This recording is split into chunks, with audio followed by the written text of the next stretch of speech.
What is up, everybody? Spidey here, and as always, I hope you're having a marvelous day. I know I am. Manu, how about you? I am. I am doing really well. How is everyone this evening? Hello, my friend. Back from your Well, travels? back from the travels, and this is a first for you and I.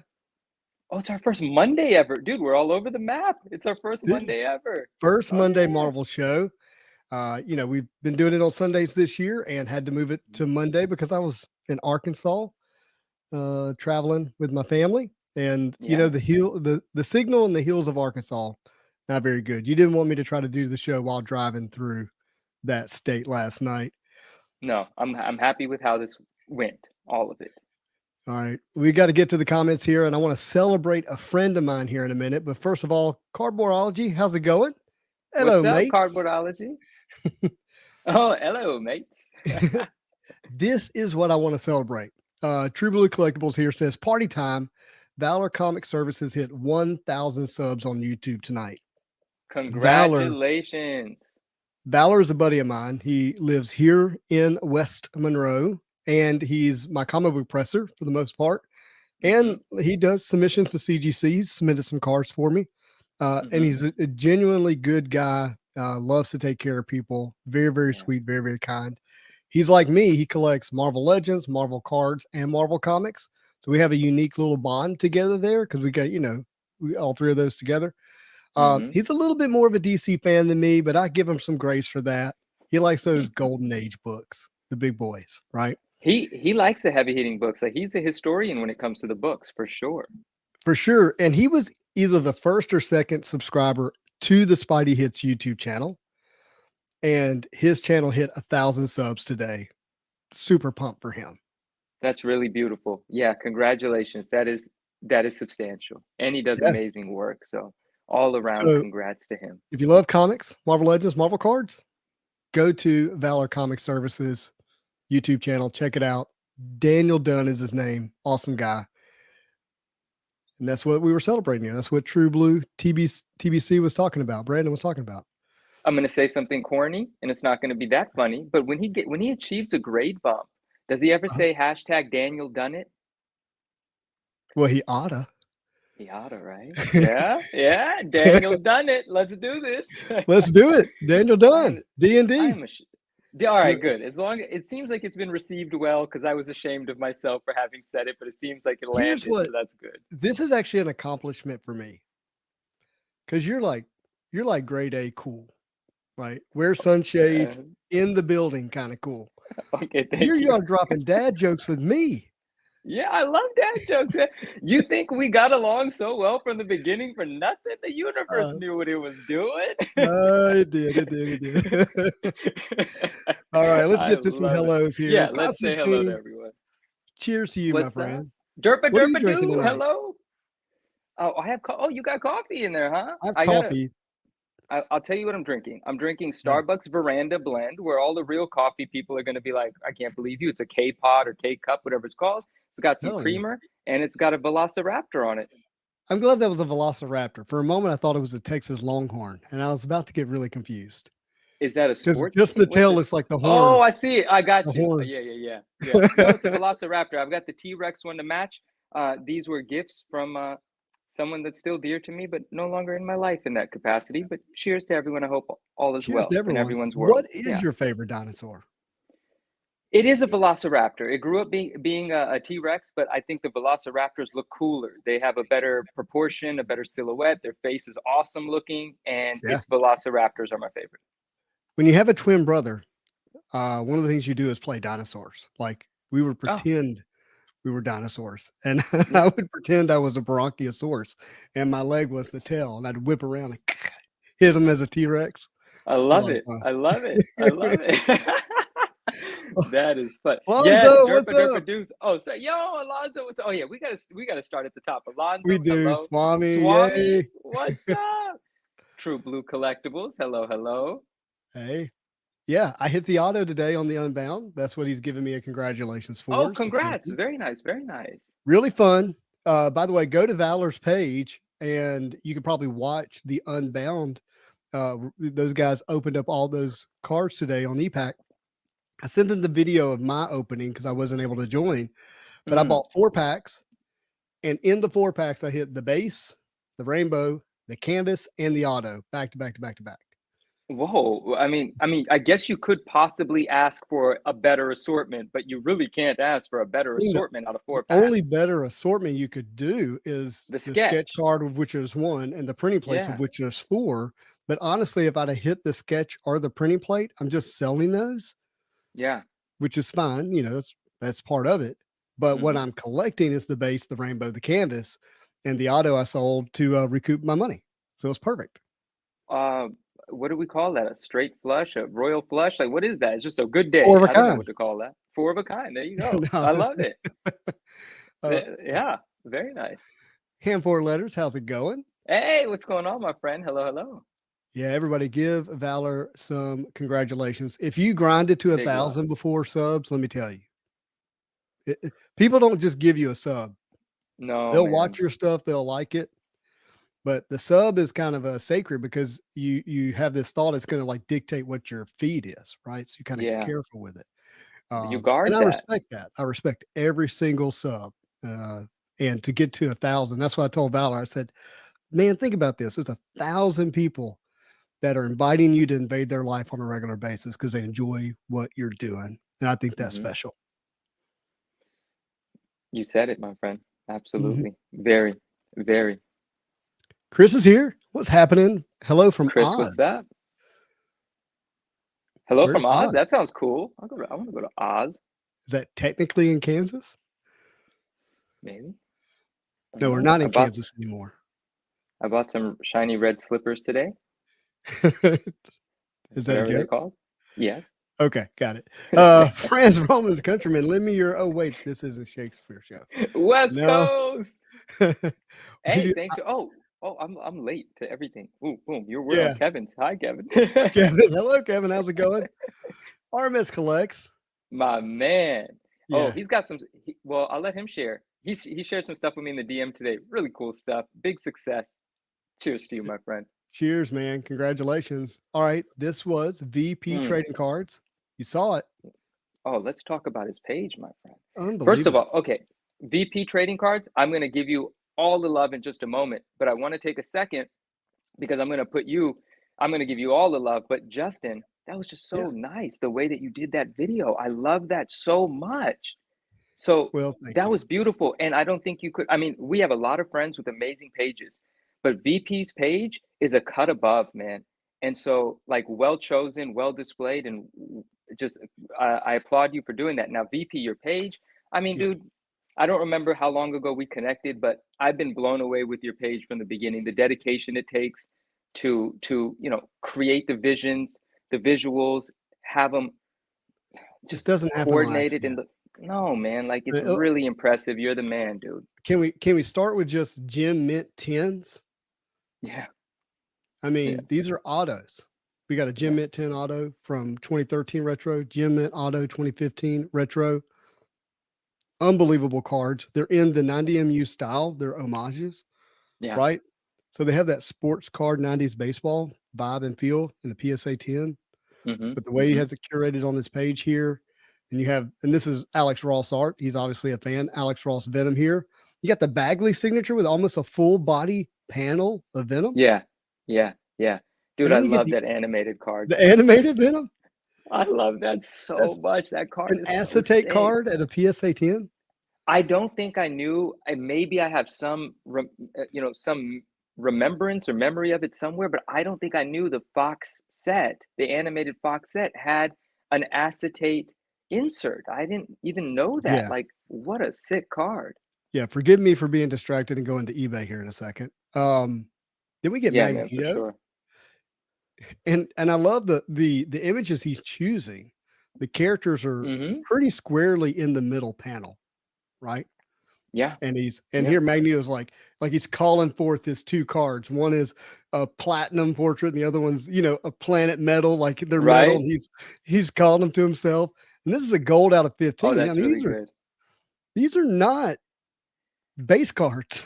I mean, these are really This nice. is this is so incredibly intentional, obviously. And now that Yeah. I'm looking at something, I actually have a question for him. And I'm going to ask him later a question about his creative execution, something that should be kept private and guarded. But I hope that he'd be willing to have that conversation with me because I want to ask him something Yeah. later. Again, we got the TI here. This is again a die cut card, similar style we just recently saw in Spider-Man Metal, but from 2013. Then over here we have the 2013 Iron Man versus Doom Greatest Battle. What you can't see in the photo is that's numbered down to 75. So these are early numbered Wow. cards, right? I mean, Daredevil. And look, here's the thing. It just keeps, oh my gosh, look at this. 2020 Upper Deck Marvel Ages, Bill Sienkiewicz, Otto with Moon Knight Oh, 1. it is. Yes, yes, of course. Wow. Yeah. Bill's autograph is dope. It just keeps going. If you're not following his IG page, please do. And yeah, again, I get nothing out of this. I just so much respect for what he's done here. Really So like much. it. Can you imagine someone that is just new to cards, new to Instagram, goes to, a bunch of like, generally good pages and then stumbles on this page, is just blown away. Like, what the heck? How did this person do this? They're going to have this doom look on their face. Yeah, exactly. How do I accomplish this? Right? Trade secrets. VP's got them. VP's got them. So thank you, VP, for sharing that with us. And yeah, man. I hope more and more people get to enjoy it. I know that I have had a lot of enjoyment looking at your page. So, all right. I'm sure I got completely away from the comments. Let me scroll through here. Yeah. Marvelous Pax is with us. Good evening. Somebody said we had stepbrothers energy. I'll take it. Is that a good thing or bad thing? I don't know. That's a good you ever thing? Seen the show? Like All right. The question is, who's Will Ferrell? Who's the other guy? I can't remember the other guy's name. Oh, I never watched that. I was thinking of something completely different for some reason. Oh, wait, no, he's talking about me and my twin brother, I think is what he's talking about. We used to play dinosaurs. I think that's what it is. Okay. Chris says, what do you get when you cross a T-Rex and a gun dealer? I don't know. Where's the small arms dealer? That is freaking funny. That is funny. I wanted to respond. I didn't want to respond. I just wanted to acknowledge that Derpa Derpa Doo says clever girl because of the line in Jurassic Park with the Velociraptor when she snuck up on Homie. Yeah. That is great. Yeah. Oh man. Each of Marvel, what's going on? I don't know what to comment to next. Yeah. Oh, he says, unfortunately, West Coast did not pull the 1 in 1 million Kirby cut last night. That was fun though, man. There was a 340. There was one card that was the cover of Incredible Hulk 340, and that was really dope. And it seemed to be pretty clean. Maybe he's gonna send it for a grade. See Todd by Todd. Dave pulled out something out of nowhere casually, like it meant nothing. A 340 9.8 newsstand. Right. That book in a newsstand sold for like over $4,000 last year. It has a 4-time multiple sometimes over the direct. It's that difficult to accomplish that book. And he was just like, oh yeah. Yeah. How did I not know? So wow. And look, honestly, I got to run a word by you. Okay. This is you and me time. I know everybody's watching. Yeah, it's just us. It's not going to be posted to YouTube afterwards or anything. Yeah, and it has to do with the word romance and romantic. Okay, I like that word actually. Something, what I thought what we have here on this channel is it's like a Marvel show romance. A bromance, if you will. No, I mean, I wouldn't even add the B to it. I like the romance. I mean, that's what I thought. So, imagine my surprise as I stumbled into the house last night after traveling. And I see that you're live on Dave's channel. And, with romance comes exclusivity. Oh, yes. I've had this conversation a time or two. Exclusivity. But, when you're out there, pimping yourself out to every other YouTube channel there is, the romance fades. No. No, I'm just kidding. Justin, I blame you. You showed me what I could be in this world. Yeah. And I'm just running with it. It's a blooming flower now. Everybody gets a sniff. Oh, that was good. That was funny. It was funny, right? Because you popped into the chat right after I had got done, like, ranting about numbered cards, and I felt like I got caught. I was like, "Oh no, Justin's here! Don't rewind, Justin. Don't rewind." I have to go back and Truthfully. watch that. No, stop. Forget it. It never Don't do it. happened. That was Oh, so wow. fun. I didn't realize this, but back to VP and his Instagram page, that was a 1-of-1 Z-Force Moon Knight. This Oh, that's the person doesn't 1-of-1? pull any punches. I didn't even think Z-Force has got to 1-of-1. I thought it was a 1 in 60 and a 1 in 25 or something. No, it's 100, 62, 25, and 1-of-1. There is a 1-of-1. Wow. Mm-hmm. Of the Z-Force. Okay, then. Yeah. John C. Riley? I don't know what that is. The romance fades. I gotta get down Distance makes the heart grow fonder, my friend.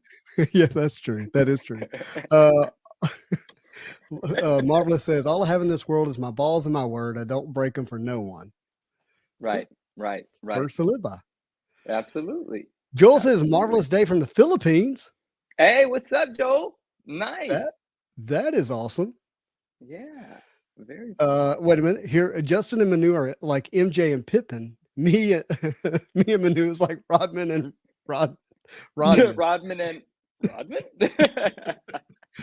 Oh man. Oh no. But Dave, last night was a blast, man. Last night was a blast. All right. So I got a couple of questions for you tonight. Yeah. One is I saw a post from a friend of mine on Facebook, and he shows this photo, and I might see if I can find it. And the photo is of Arnold Schwarzenegger and Alex Rose from Guns N' Roses. Okay. Is that the lead singer? I would have to. Yeah. Are you familiar with Guns N' Roses? Yep. And I know the lead singer, bandana, cool guy, song. Yeah. And he poses this question. Is this when America peaked? Is that like the peak of America? And I'm curious, when do you have like a sense of like when we kind of peaked? And I'm thinking more pop culture kind of stuff. Oh.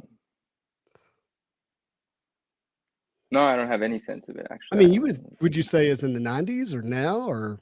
I would say it's in the 90s into the early 2000s, most likely. Like that's, but that could just be because that's when I enjoyed stuff more than I enjoy it now. But Right. I tend to not enjoy stuff so much because I'm jaded now. So it might be great and I just don't care, and I just remember when I used to like stuff. Well, speaking of things you used to like, so I'm having this conversation with my wife about this, and then she shares something with me. Let me see if I can find it here. Oh, great. My phone just shut off, so I won't be able to share it to you. Oh, wow. She shares with me this commercial. Let me see if it's on Instagram. That is from Sega Genesis. Do you remember talking Sega about Genesis 90s grunge last night? Sorry, yeah. So carry on. Sorry, Brittany. Sorry, you caught me off guard with that. We were talking about that last night. Okay, what happened? Sega Genesis? Who? I'm asking. Do you remember Sega Genesis commercials? Oh, yes, of course. And I don't remember them exactly, but I knew there was a lot of Sega Genesis commercials. Yeah. Hold on. I think she may have sent it to my personal Instagram. So let me find it there. You're going to enjoy this. Okay. Because it is, it kind of brings back some serious memories. Oh, let's go. Let's see here. Well, I'm hearing the Sega sound in my head. Sega. I'm not going to do it. I don't even know what it sounds like. I can just hear it in my head. Valor, hello. All right. Kev McGee, what's up? Eric Grove Art in the building. Definitely the Eric Groves. That is my man. Yeah. Marvelous Packs. Hello. Soul Collectibles. Good evening. Mr. 05 Chuck. Hi. Okay, there it is. I gotta proof what she sent me because he said, I hope he practiced safe guest protocol because I was cheating on you last night on another channel. That's funny. Oh, cheers. Who that's comment of the night so far. Yeah, it's Mr. 05 Chuck. Good job, bud. All right, here we go. And I don't know. Let me see. Can you hear this? Nope. No. Where's the volume? I know that guy.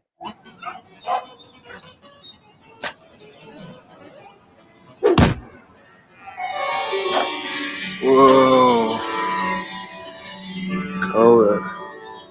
Hey, there's an easier way to get color. Get a Game Gear, the full color portable with over 150 games, like the new Echo, Mortal 2, and Sonic Triple Trouble. Do you remember that? I don't remember that at all, but that is very 90s, very fun. I Oh, I thought that enjoy was that. funny when she sent me to that. I was like, is this when we peaked?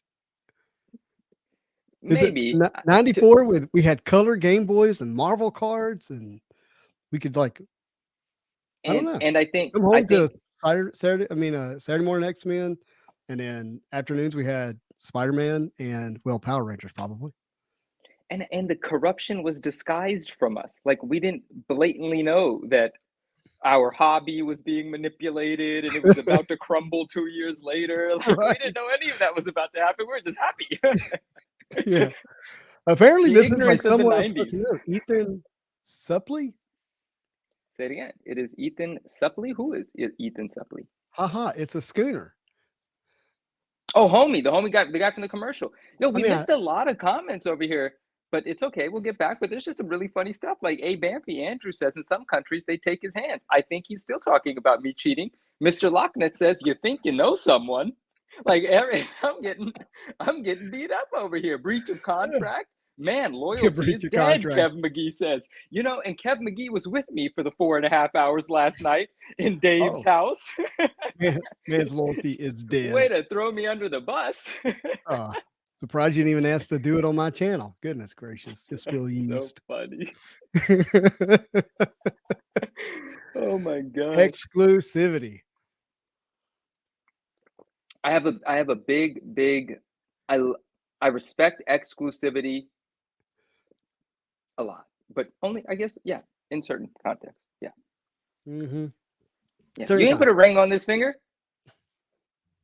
Wait, where's it at? Yeah. Oh, now you're gonna get in big trouble. Oh yeah, never mind. Dude, how could I ever betray you? We are in this together. Oh. By the way, everybody, man of the hour, Valor Comic Services. Here he is. My There's guy. his channel. That's how you recognize it. You can look for the he has like this character created that's like, doing the Hulk carrying the logo image. Yes, that book, that cover, that book.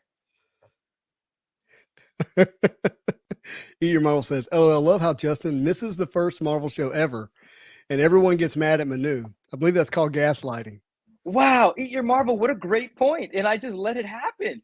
Oh, the only reason I didn't have anywhere to go is because you abandoned me. I needed shelter last night. You're mad at me for finding shelter from the rain. You know it's a storm over the entire United States. Well, imagine me and my travels, driving for hours and hours just to stumble into the house to find you with another man. It's tough for both of us. I get it. All right. We all experience things in our own way. I'll be the more mature, emotional one and say I'm sorry. And I forgive you. Justin, well, thank you. And I'm sorry. And I'm really happy that you didn't walk into the house 5 minutes prior, because then you would have saw something you really didn't want to. With you. Found you ripping over the number cards. I got it. Oh, shoot. And ladies and gentlemen, that's the show. And a 1-of-1's artificial rarity. Well, I mean, I got a 1-of-1 right here. Look at this one. I'm with Manu. Justin stood him up on a date. What was he expected? Oh, yeah. I didn't leave him sitting there for dinner. There was communication involved. I didn't eat until you messaged me today. I was jealous. That is true. But it's like it's a vindicated good jealous. Like it's when there's a time when it's right. I used to tell my wife all the time. I was like, babe, I would have whistled at you too. Like that kind of stuff. Right. And because I have like no concerns about her. And one day she was like, I just want you to be jealous. It's like, oh, okay. Well, all right, I'm jealous. Yeah, I'm mad. Yeah. No, but actually that's a really good point though, because I've had that very similar conversation. It's like, you just like kind of pat like, oh, okay, that's cool. I mean, and then wait, that's it? Yeah, what do you want me to do? Did you do something I'm supposed to be mad about? That's fine. What do you want me to say? I don't like being jealous. It's not a thing for me. It's not healthy. No, it really isn't. Speaking of not healthy, I posted on Instagram. Jeff Wilson is having this conversation with someone I don't know. Yeah, I don't know who he is, but I've seen him before, but I don't know who he is. I don't know from what fame he is from. I don't know him, and I don't know. Like, I don't mean this in a negative way. It's going to come out as negative, but he Mhm. looks like one of the bookies around my town. Sure. You know, like somebody you're going to like call and place your bets. Why do you know the way your bookies around town look, I bought my Justin? first truck from an Italian bookie. Well, there's the answer. Yeah, true story. There's the He answer. literally lived on the river in a house on piers, and part of the deal to negotiate to get the truck was I had to clean and pressure wash his house, Okay. which was 1 story up in the air and then 2 stories tall. So I had to like build a platform on the truck and use this extendo hose thing. Anyways, a whole big deal. He Yeah. had he would wear a radio around his neck and it would play soap operas, like radio dramatized soap operas. That's really weird. You know, had the gold chain, all the, you know, exactly what you might think from a bookie. And he was always on the phone. And I remember he walks out one day and he's like taking bets. He's like, "What do you think about this game?" Well, I followed sports heavily at the time. I was like, "Well, this player's injured and this player's the backup, blah, blah, blah, blah." And he was like, "Wow, you're exactly right." But that's who it was. But All that's right, what then, it well, that's that's what it what you know. reminds me of. Sure. I actually do want to, but carry on what you were introducing the video, and I do have a pretty simple thought about it, kind of just an amusing one. Yeah, let me get to the video here, and then Mhm. I'm show it to everyone. And then there were some questions that I asked, and we had some response. And so that's what Oh, I okay. want to go Oh, through okay. those response. I think it'll be good conversation for us. All right. Cards have been hot recently. Yeah. Are you buying into any of this? Is this Talking about Marvel is the cards. hype real? No. Is this going to continue? I'm worried on small markets like that. There's some manipulation that can go on with some of the pricing.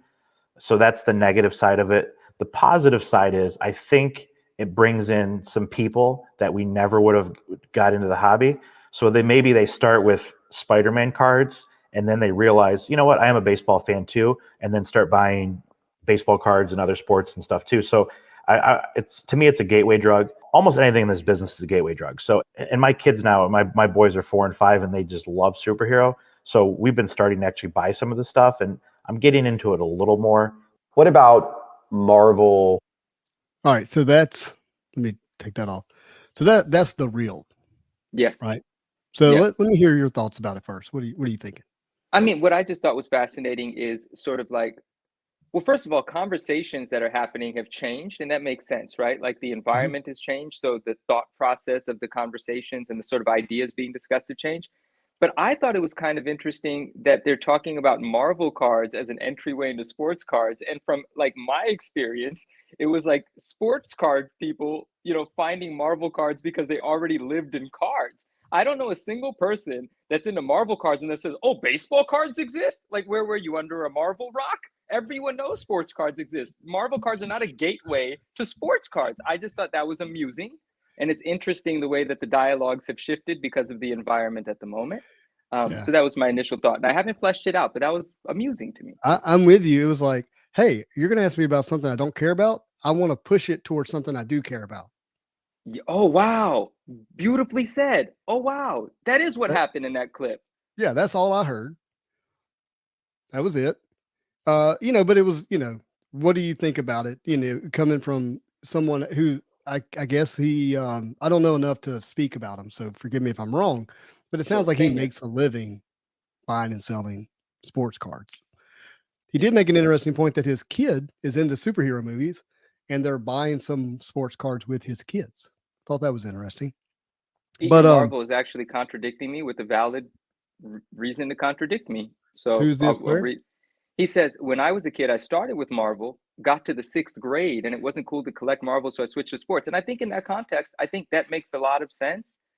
And I guess if we're talking about the gateway drug for children to find, an animated item and then go into a real human being item, that evolution makes sense. I wasn't looking at it from that context. I was looking at it from the context of like, an already mature adult discovering cards. But I get it. From that context, each of Marvel, it's hard for me to argue with you because you make valid points. So valid point. And I wonder if we would have heard it that way if we would have started with, "Hey, my kid, hey, Marvel," and then went to, when he gets older, maybe he'll transition into sports. Did he say that in that clip? I think Didn't he, No, did he say that in the clip? I it was thought.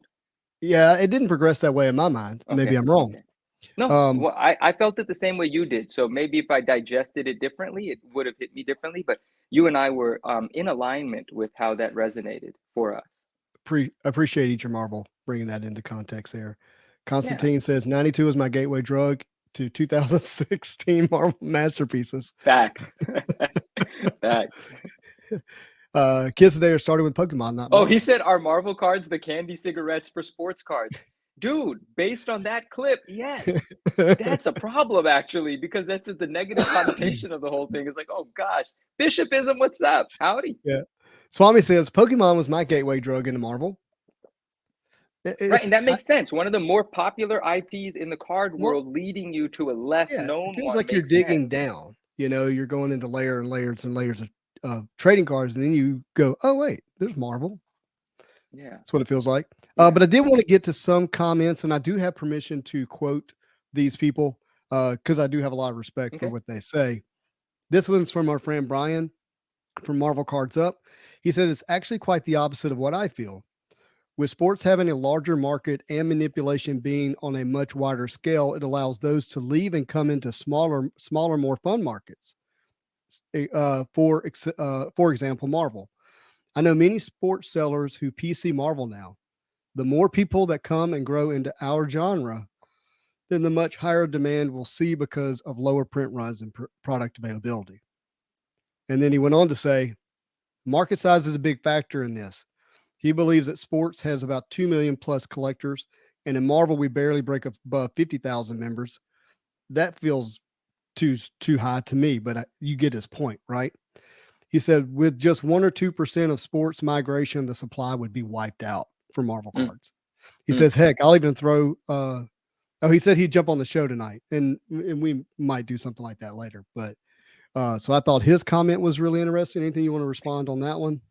No, I like that comment. But one thing that I did want to respond to about the clip, which I neglected to because I got caught up in that original emotion, is when he said because the Marvel community is small, it's subject to manipulation. That I can't help but agree with 150,000%.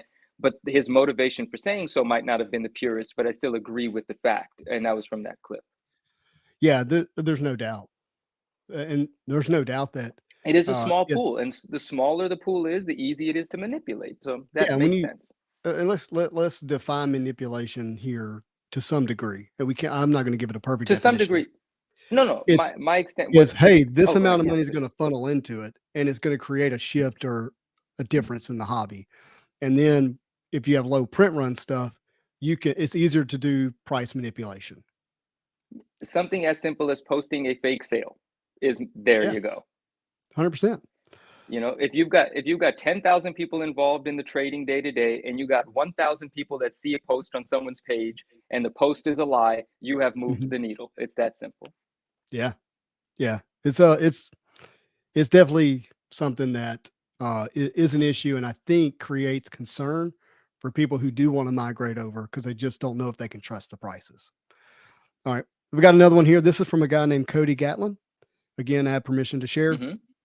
He says, I think for better or worse, a lot of the popularity of Marvel cards is tied to the success of comics, and even more so the MCU movies nowadays, not to mention the pure 90s nostalgia for millennials.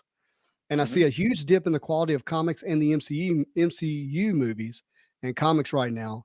Maybe they'll improve in the coming phases.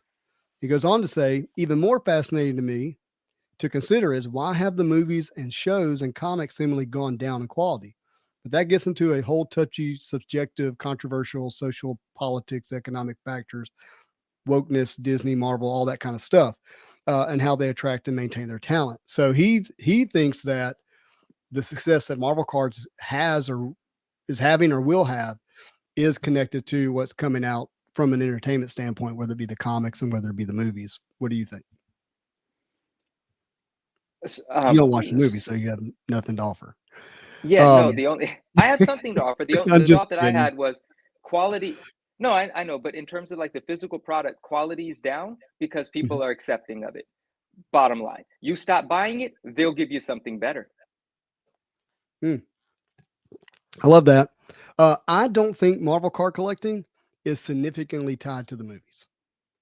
I think it could be. I think there is a potential that could happen, but the collectors that are in it now and the collectors that have moved in it have a general love for the characters, a general love for the property, and it's not because they see a hype around a movie. Example, I doubt there's very few people who are watching right now that are like, I better go out and collect Kang cards all of a sudden because Ant-Man Quantumanium comes out in a few weeks. Oh, I better start collecting Ant-Man all of a sudden because Oh, Ant-Man's I coming really out. haven't seen that in cards. Yeah, that happens in comics though, and it's kind of like, guys, but I haven't seen that in cards. You're right. Yeah. Right. I'm not saying it doesn't create a collector who's like enjoying it, but it doesn't Yeah. create this like pump up hype train that you see in comics. It's a big deal Right. in comics. I mean, they're now, how many times have I heard the word, the book's been optioned? Every single book, everything's optioned. There's a writer attached, there's an actor attached, there's this, there's that. Every single character is optioned. All right, spec Yeah. on everything. Have at it. So I just have not personally experienced that. And the people that I'm closest to in the hobby, I haven't seen them move in that direction. I do think there could be some exceptions. I think if the timing of, say, a character like Silver Surfer and something in the movie came out simultaneously, that could do it. But rare exceptions. Gosh, there's so many comments. Let's see. Yeah, good ones too. I want to read some of there's some full comments in here. Uh-oh. I am a gateway drug. Spidey hits. Yes, you are. You are though. You really are. The best kind though. The best Yeah. kind. That's Yeah. good for your health. Controlled dosage. No one mhm. ODs over here. No one ODs. Love that. X-Men cartoon was his gateway. Yeah, for sure. For Let's sure. see. Yeah, Brain And Swish, what is- up? Oh, Brian. Sorry. Brian is one of those people who went from sports to Marvel. True. Marvel cards up, right? Yep. Marvel cards up. That's exactly right. Let's see. My nephew is huge into Pokemon, and I'm steadily transitioning him to Marvel cards. He keeps asking when we're going to break another box. So now I have to buy a few more Spider-Man metal blasters for him. I hope you find them. Are Fun. they? Oh, I guess they're still on eBay and stuff. The blasters, sure. Yeah. Dude, watching Ian Taylor open up Panini Marvel, which is international cards, and he's obviously in the UK. Beautiful cards. They're Marvel Versus cards. He was opening them up with his daughter on Instagram. Was such a treat to watch. To see them Okay, connect nice. at that level with cards was a lot of fun. Very nice. Very nice. Kev says, I wanted to get a 95 Spider-Man medal, found the Marvel card group. So he was looking for that card and then found the cards in the group. Very cool. Dave says, sports cards or people in general have been way more manipulative for a very long time. That market is a mature hustle. That market's been a hustle since the 90s. The Marvel card hustle didn't even start for like 3 years ago. You know? All right. So question for you. Mhm. Think outside collectibles. Think Mhm. day-to-day items that we buy and purchase. Okay. Mhm. There's an ad out right now for Ford Broncos. Ford saying, hey, so many people want the Ford Bronco. We will give you $2,500 to buy something other than the Ford Bronco. Is that hype or is that like legit? I like it, whatever it is, but that sounds like brilliant marketing. See, Yeah, it feels like it is a pump of their own stuff. No, but I just need a moment more with it because it's almost Yeah. like you have a question prepared and then Oh, I I get don't. shot in the face with the question and I'm like, I wait don't a want- second, I want to think. I'm not tricking you. I'm just saying, like, I'm like, baby, she's like, she goes, Justin, Ford Broncos are so popular. I'm like, what do you mean? She was like, they're literally paying people to not want it. They'll give you Right. $2,500 to buy, a Ford Explorer instead of a Ford Bronco. Right. Just Oh, look- one of their own manufactured cards. This is real marketing that they're doing. So Yes. it's just marketing. It's just marketing. Here's why. You could have got that $2,500 off of that car anyway. But now you're over Anyway. here thinking they gave it to you because you didn't negotiate for it. But So why is it's that just not called a marketing. pump? Why is that? And no, we why already is that talked not about hype? this. We already talked about this though. All advertising, all marketing is a pump, is a shill, is hype. That's what this world revolves around. When you're competing for people's dollars, you can't just sit back sitting on your hands hoping someone discovers your product. You have to pump it up. You have to make it more desirable. You have to. That is marketing. But Mhm. there's just that point in time where it's like it's so deceptive that you don't even get something good for it. It's different when someone markets you something and you're actually happy with what you ended up being convinced to buy. But if you got convinced and then you got crap in exchange, that's a problem. That's when it's a problem. Not if you're happy with Yeah. what you purchased. It's not a problem. Exactly. I think that it is brilliant on Ford's part, because if you're waiting on the Ford Bronco, which hasn't rolled off the assembly line, that means they're not getting a sale. Their dealers are suffering, their salesmen are suffering. Sure. That's cars that are not going to be in service sooner, so that service suffers. So I can see they're like not financing because people are waiting on the Bronco. So I can see moving them into another product, how that's advantageous. And at worst, people still are hyped about the Bronco and want the Bronco. So I think it's brilliant marketing. But I guess It's my a point win-win. is I'm being a little more cautious with what I allow my brain to accept. I'm happy to hear that. It's not just in collectibles, what I'm saying. Oh yeah. Yeah. And my marketing sensors or whatever, they're always running on conspiracy theory level. Like so anytime I see an ad, I only appreciate an ad for how good the ad is. I don't even think about what someone's selling me. I'm like, "Ooh, that was good. I like who put that ad together." That's how I appreciate it. Because you have some sense of how they're thinking, like how it's Right. created. Correct. Right? Correct. Yeah. If something is hyped, I would tend to go for something else in demand, not in the view of the people during that time. That's hard for some people to do, Alexandria, because we want to be a part of what other people are a part of, right? Like we want. I kind of have this thought, and maybe Alexander, I it's not believe. true, but what's that? I think that's an Alexander, but no, you might be right because there's the E's after the R. But okay, carry on. Sorry. Yeah, and that it looks like a lovely lady eating a pizza. That's how I got there. Oh, so you were I didn't saying? actually read, but anyways, like what I was saying is that, are you laughing at me? Or the No, yeah, it's funny when you said I didn't actually read it. I just looked at no, him and I, I picked a name. I looked at it and then saw that it looked like a female, so I was like, that's Alexandria. Oh, I Tell us got you. I if got we're you. saying your name correctly. But anyway, she goes, if something is hyped, I would tend to go for something else in demand, not in the view of the people during that time. But we can be insecure people, right? And when we're insecure people, we want to attach ourselves to something that is successful. This is why you have bandwagon fans, right? Yeah. They're like, I want to feel a part of something that is successful. So that team's winning. I'm going to now be a fan of that team, or that coach is now a winner. I'm going to go be a fan of that coach or that player. Absolutely. Right. Absolutely. And then when you attach some moments and memories to it, it becomes like your team, your thing. Right. Sure. But I think that happens in like just products and things in general. People see that it's doing well and they're like, hey, I want to be a part of that, rather than having this mindset of, if everybody's going left, I'm going to go right. It's hard to do that. It's hard, but that is the formula for success, right? If everybody is driving a market up and you're going where no one's paying attention, you're likely to find a deal. And then when that market's being driven up, well, guess what you get to do? You get to sell into it and then move on to something else that no one's paying attention to. And you can have a lot of fun doing it that way. But it does make you the outsider. You do not become a part of the crowd, but being a part of the crowd is not how you succeed. Is that always true? Most certainly. Are you saying it's a universal truth, or just like a good guardrail? I can't say it's a universal truth. You're right. It's not always true, but in markets, you can't be part of the crowd because someone has to sell to the crowd and someone has to buy when the crowd is selling at the bottom. Yeah, that's true. So what do you view yourself as? Like, are you wanting generally to? speaking? Well, I mean, it's tough, man. It's definitely tricky. Like no one's going to get it right all of the time. But if you have an awareness enough of why the masses are doing what they're doing, and you could kind of like look at it from the outside and say, oh wait, I get this. I get the emotion that they're all reacting to.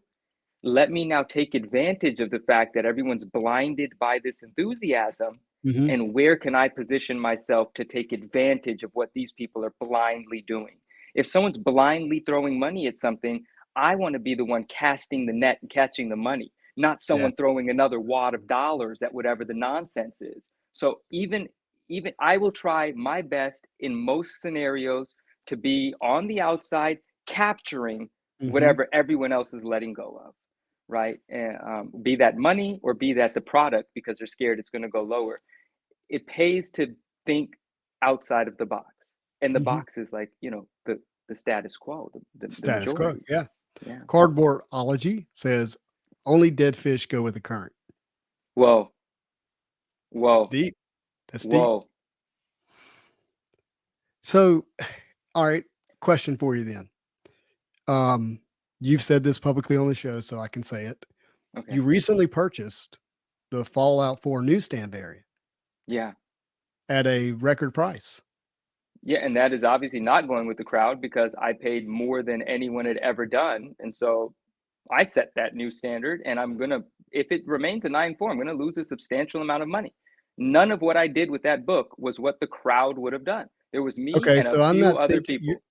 then you're thinking about it deeper than I'm just thinking about how people, like that book and want that book. It is something that the crowd wants, Yeah, but right? taking a risk of $12,000 on Mhm. something where you might lose 6,000 is not what the crowd wants. The crowd wants some sort of guarantee, and the guarantee, there's no safety net in what I just did. Safety net comes from Mhm. following a crowd. They thinks that's safe because everyone's doing it. Everyone's doing it, Mhm. must be the right thing to do. That's where the old saying of, would you jump off a bridge if you're, that whole thing, right? Yeah. The following mentality.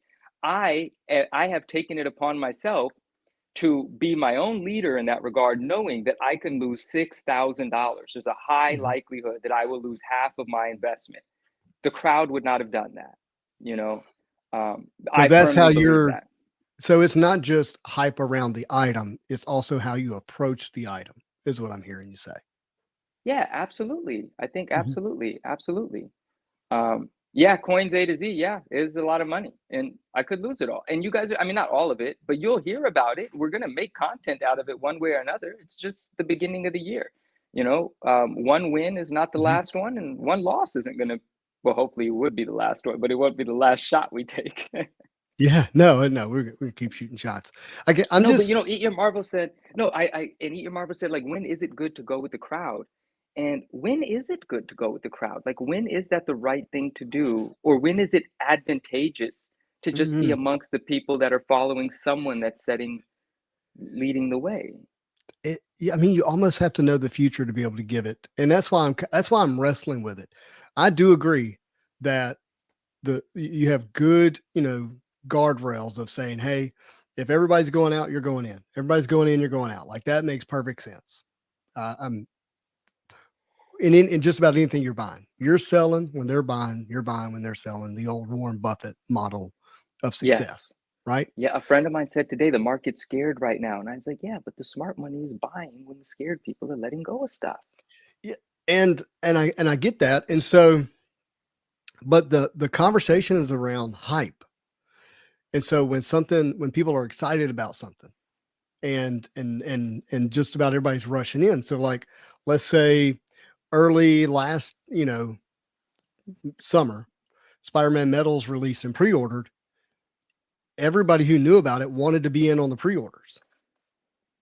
If I just said, well, if everybody's in it, I'm out. Well, that's still the best Even price I you can bought a get. box.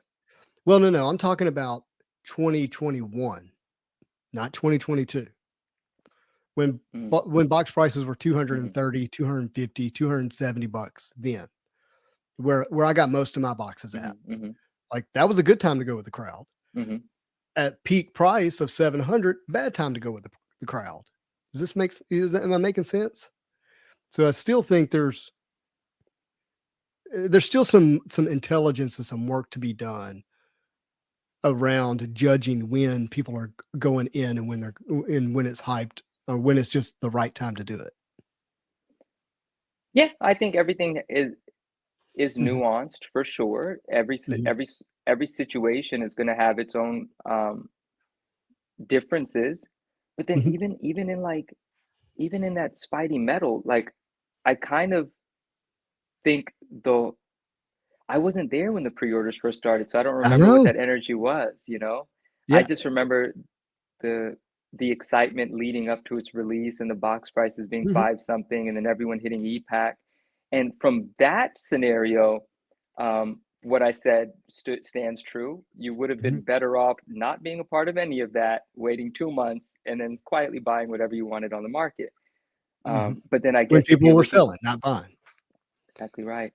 And then, but if you apply that logic to the beginning, where you say that the crowd was taking advantage of the pre-orders, I if that is true, if there was like the same amount of people and the same amount of excitement buying those, well then that was the right move because it tripled in price from there.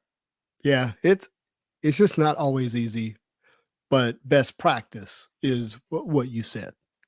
Thank you, my friend. Thank you, Coins. Thank you. All right, so yeah, let's get to some of these comments here. Where do I start?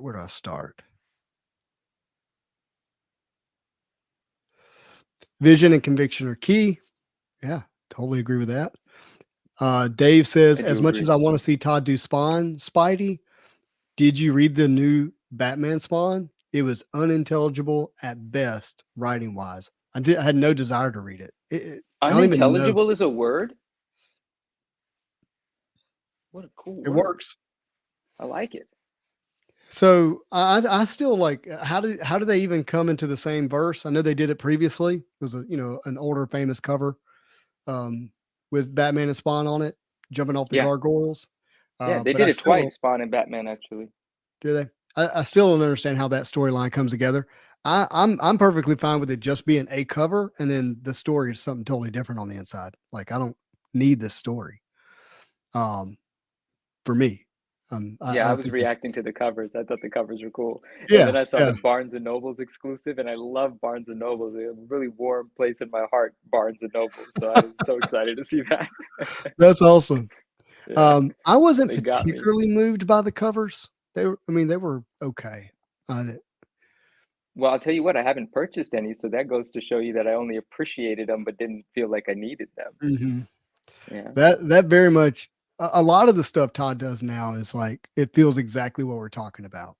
Like that's hype. Don't buy it. What is? Never mind. What? Wyckoff? No, it's Wyckoff. Wyckoff Analytics is I forget that must be the guy's last name. Anyway, he has an ideology or a philosophy or a way to study charts, right, in markets, and it's the Wyckoff method. And you could get really deep into certain patterns and certain predictable patterns and so on and so forth. And it's a philosophy you could attach to any market if you believe in Wyckoff's method. And that's what Wyckoff Analytics is. It's a method, if you believe, to predict what might happen in a liquid, ever-changing market. So the Wyckoff method is a technical analysis approach that can help investors decide what stocks to buy and when to buy them. So that's what you just said. Yeah. Very interesting. I have to look at that later. I will do that. I like how you were hesitant when you saw the word. I You're did, like, can't say because that. I'm like, is he trying to put an A where the Y is? Like, Right. don't want to dive into that. In most cases, Swish Rip says, in most cases, people collect what they had as kids. And when that generation enters retirement, those items climb in value. When those folks pass, they drop in value. Example, stamps. I mean, I don't want any stamps. I haven't followed that market, so I can't say I know it dropped in value, but I didn't know that either. I need a coin expert to tell me if I've got anything worth money, but that's a different question.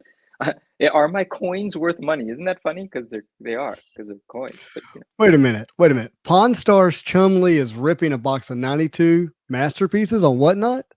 Why do I have to see this? yeah, I mean that makes sense. Chum Lee's big collector. He's big sneaker collector. He's in. I think he's a Pokemon collector, and Chum Really? Lee's a big collector guy. Yeah.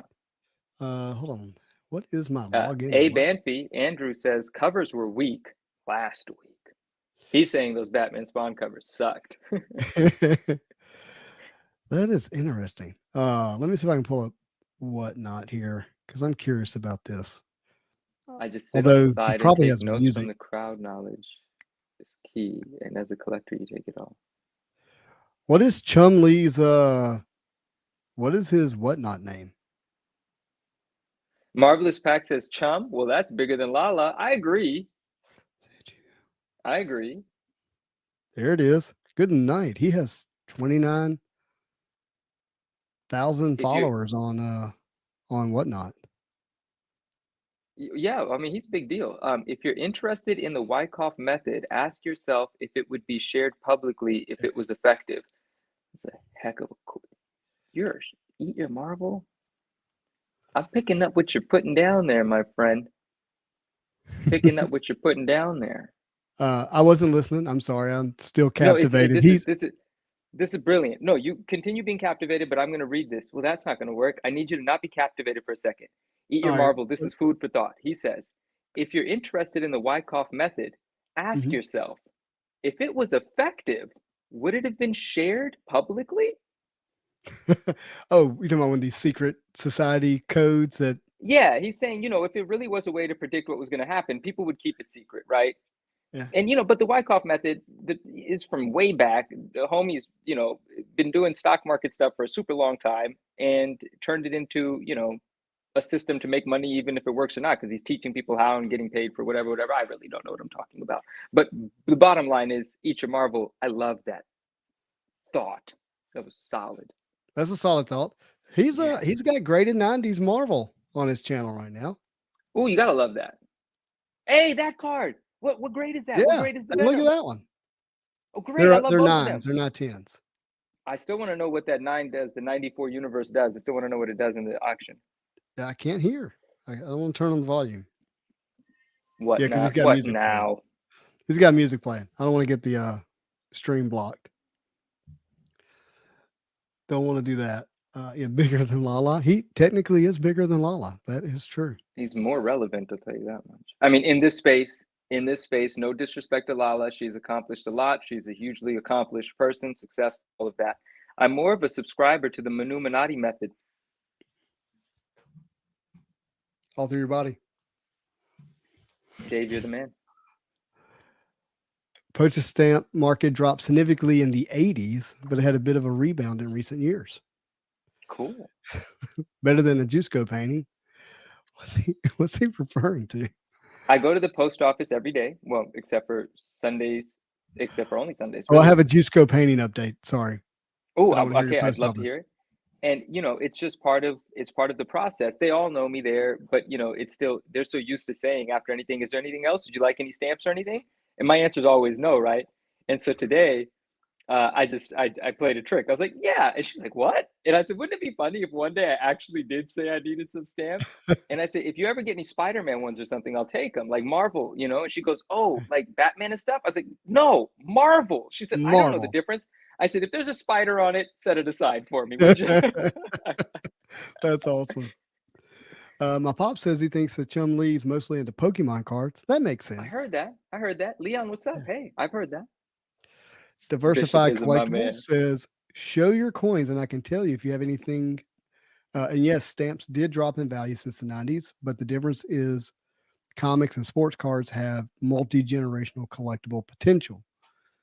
Diversified, are you serious? You want me to show you because I don't want to take advantage. Like that's actually you putting thought and effort into something. So I don't want to take advantage of your offer. I don't know if you're just being sarcastic, but I'd love to show you some of what I've got because I really don't have a clue. They're old. But the thing is, when I look at a coin, it's 130 years old. I'm like, wow, but that doesn't mean anything. It could literally still just be worth the $1. It's probably so more weird. than $1, but yeah, maybe 10. Yeah. Hold up. Let's see. Have any Marvel cards appeared on Pawn Star show yet? I haven't watched, but yeah, I would imagine they have at some point somewhere. Why not? Maybe probably because they didn't think that it would come off on the show as something of value. Like, oh wow, you have that? You have a green numbered card? In a top loader. Oh, you're in a top loader. I have 25 cents from 1863. That was a long time ago. But it's paper. It's a paper quarter, and it's 1853 or 63, and I have it in a penny sleeve and a top loader because it fit. Yeah. And then I always thought U.S. to myself, currency? U.S. currency. And I always thought to myself, man, like this is so old and so cool. How is this not worth anything? It's not worth anything. Maybe in a super high condition, it's worth a lot. But in the condition I have it in, tattered and torn, it's not worth anything. But I'm just like, how cool So is it's it? It's a paper currency. Yeah, paper currency, 25 cents, like 150 years old. There was a lot of different currency going on in the 1860s. Should I grab that real quick? Grab it real quick. That'd be I'll fun. be right back. You All do right, that. I'll be right back. All right, I'll see you in a second. Let's see here. Thanks, Armando. Laughs. Alexandria, don't know what you're referring to here. He's the one that created Mace Windu. Yeah, not sure what you're referring to. Swish says that's why collecting baseball cards is safe. Every generation collects them. Comics are also safe. Now, which ones is another story, but they'll always be collectible. I mean, I think the ones that are going to be collectible are likely already collectible. If it's modern stuff, there's a really good chance it's not anything that we're actually paying attention to. That just seems to be the way that goes. This is so cool. I think you're going to really get a kick out of seeing this. Mm-hmm. I'm glad I found it because that would have been disappointing. Sorry, guys, we can't find it. Cardboardology says that Chumley is pretty well respected in Pokemon. He has been an avid Marvel collector lately the last couple of years, seen him make purchase with fellow Marvel whatnotters. That's interesting because he's in Vegas, right? Yes, yeah. Well, in Vegas, isn't the biggest Pokemon collector in the world in Vegas? Who is he? Isn't it an older guy? He's well known. I don't know who he is. Oh, I know exactly who you're talking about. I didn't know he was in Vegas, but I know exactly who you're talking I about. think that's who Aoki bought his illustrator from as well. But, I don't. 1863. I just had to go to the light to make sure. All right, Check let's this go thing big. out. Thomas Jefferson. Isn't that something? It looks cool. It's 25 cents from 1863. It's backed by the gold standard. Does it still spin? Oh, I have no idea. I wouldn't dare give it to anyone. That's George Washington, not Thomas Jefferson. Oh, Sorry, I didn't even. The second time you turned around, I could tell. But yeah, like something like this to me is so dang cool. But last time I checked, it's not worth anything. What does this say on it? Like, I see United States. I don't know. Something currency. All right, Coins A to C says it's fractional paper currency. The lower values are not worth a lot unless they're in super high condition. Hey, can you explain fractional paper currency? I think he means like because it's a quarter, half a cent, a half a dollar, like a full dollar would be. That's not $25. That's 25. No, this is 25 cents. This is a quarter. Yeah. Got you. That makes sense. That's why it's fractional. Yeah. Totally makes sense. And then thanks, Coins A to Z. Yeah, Gary King Pokemon. You've heard his name. Now that yes, Gary. Yeah, Gary. Of course. I think he's in Vegas adores as well. him in the Pokemon community. From what I gather, he's adored. Yeah, seems that way. All right, let's go to this settings and boom. Ooh, what's that? We're going to look at the Non-Sport magazine. The one I made the video about. Remember? Oh, right. Of course. Yes. Last week? Indeed. Mm-hmm. So the one that gave you the preview for beginnings. Yeah, so you and I were on the phone. We were having a nice conversation, and I kind of lost it, right? Yeah, I do remember. You're like, I gotta go. I gotta make this content. I said, you content away, my friend. You did, and I had to do that because of the fact that whatever day it was, I knew that I would not get another chance until basically tonight to do it.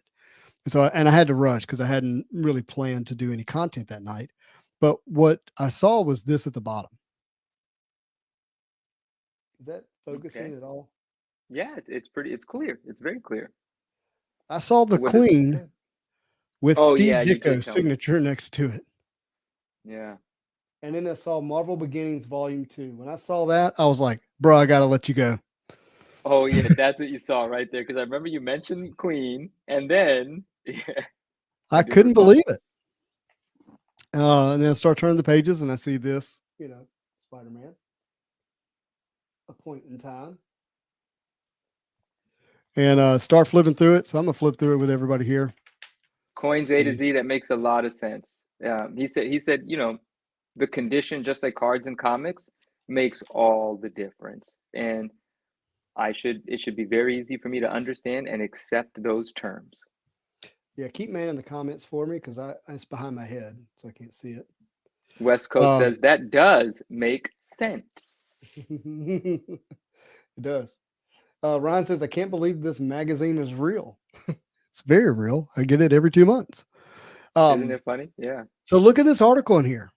FPG exclusive 1992 Marvel Masterpiece book features the art of Joe Jusko.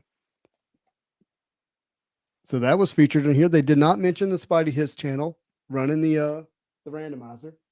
Terrible. I'm upset. Drake voice. Well, you know what happened? Karma in return. I accidentally said in the video, and Upper Deck makes this book, which was not what I meant to say. It just didn't even know I said it till after I posted it, to be honest with you. Upper Deck does not make this book. It's very much made by Beckett. And one of the writers, you know, commented on the channel. It's like, Upper Deck does not make that. I was like, I know. Check the description. Oh, my favorite buyback is this one. Oh, Ron says, what's your favorite Marvel buyback? This one, the Lethal Protector, is my favorite one. Yeah, you know mine. You want to tell them? Yours is the 95 metal Spidey. That's it. Yep. I knew it. And my second favorite is this one because Carnage is next to the what is it? The trolley in San Francisco, because I'm a Bay Area in. Oh, that is cool. That's number to 30, right? Sometimes they're less than 30. This one is 30, this one's number to 29. See, sometimes it's like it'll be odd, like to 28 or 29. All right. But I still need this in a buyback though, because I love this card to pieces. Yeah. All right, so they have the upcoming card releases here. We've got just released. It says Spider-Man Into the Spider-Verse. It says in February. It doesn't list any Marvels. Okay. It's got George Weber, Dreadstar, My Bloody Valentine, The Horse, Hammer Horror Series, or whatever all that is. March doesn't say anything, but in April it says the New Avengers Unstoppable cards. Okay. What is that? I don't know what that is. But when you get always in the TBD is where you find the Upper Deck stuff. Like Fleer Ultra Avengers, first quarter 2023. Marvel Allure, first quarter 2023. Marvel Studios WandaVision, actually already released, not in this magazine. Weird. Falcon and Winter Soldier, first quarter 2023. But is this the magazine's fault, or is this just the poorly updated information from Upper Deck being given to the magazine or whatever? Yeah, I mean, they're doing the best they can with the information they have, which is about the equivalent of me. I mean, it's like... Exactly right, yeah. What do you do? Right. I'll do a Fleer Ultra Avengers kind of update in a second, but Lady Death versus Hell Witch sketch card series. Ooh, interesting. Sketch card series, meaning the whole set is one of one sketch cards? I don't know, to be honest with you. Maybe, I don't know. Maybe people did sketch cards and they converted them into some base cards and you can pull the sketch. I don't know. You can get a Street Fighters. You can get Bob Ross. Look at the Bob Ross card. So it shows that. But down here in the bottom, we get another look at a Fleer Ultra Avengers card. This is Universe Power Supreme, Doctor Strange. Now, in the messages on the YouTube channel, the person that works at Beckett said, you're going to be really excited about the next magazine. I'm sorry. Ryan said, I think Spidey needs to break some Bob Ross boxes. I need to break some Mr. Rogers neighborhood boxes. I don't want anyone to be offended by anyone. We all love each other here. What are we talking? Who's offended? I'm trying to keep up with the chat. Like, you know, it's really funny. Like, Eat Your Marvel put a smiley face as an emoji, right? And then he put the smiley face again. But Eat Your Marvel uses his words. So when I saw just a smiley face, I was like, something's going on here. Yeah. And I started reading, and there's basically not a debate, but there's an exchange happening between our friends Swish Rips and our friends Each a Marvel, and everyone's going to keep it civil, but they're having a disagreement right now, and they're having it out in the chat, and that is Okay. okay because everyone is going to respect each other. Hey. But I knew when I saw those happy faces, something's up. Well, the cool thing is you can disagree. You just got to do it marvelously. And happy faces are pretty marvelous. So, Look at that. oh, you Queen. guys. You know they make the So they're queen. really, They have I just, cards. I don't, I mean, how does England feel about that? Like, I don't know. I hope they feel great. I hope so. I hope they feel You great can get a about it. royal flush with cards. Oh, Look at come that, on, make man. it I don't think the pun should be used. They actually call it that? Yes. It strikes me as just disrespectful. I don't know. Well, the earliest cards you can get is from 1935 Wait, what do you mean there's a card from 1935? I thought we were talking about a new of the Queen Queen. set. Yeah. She had a card set in 1935? Oh, her dad did, and maybe she was in the photo or something. Whoa. All right, moving back to Marvel. Okay, so Fleer Ultra Avengers. I was talking to someone. I don't want to say who, but basically was wanting to see, hear from them, see about maybe having them on the channel eventually. And they said after February 9th.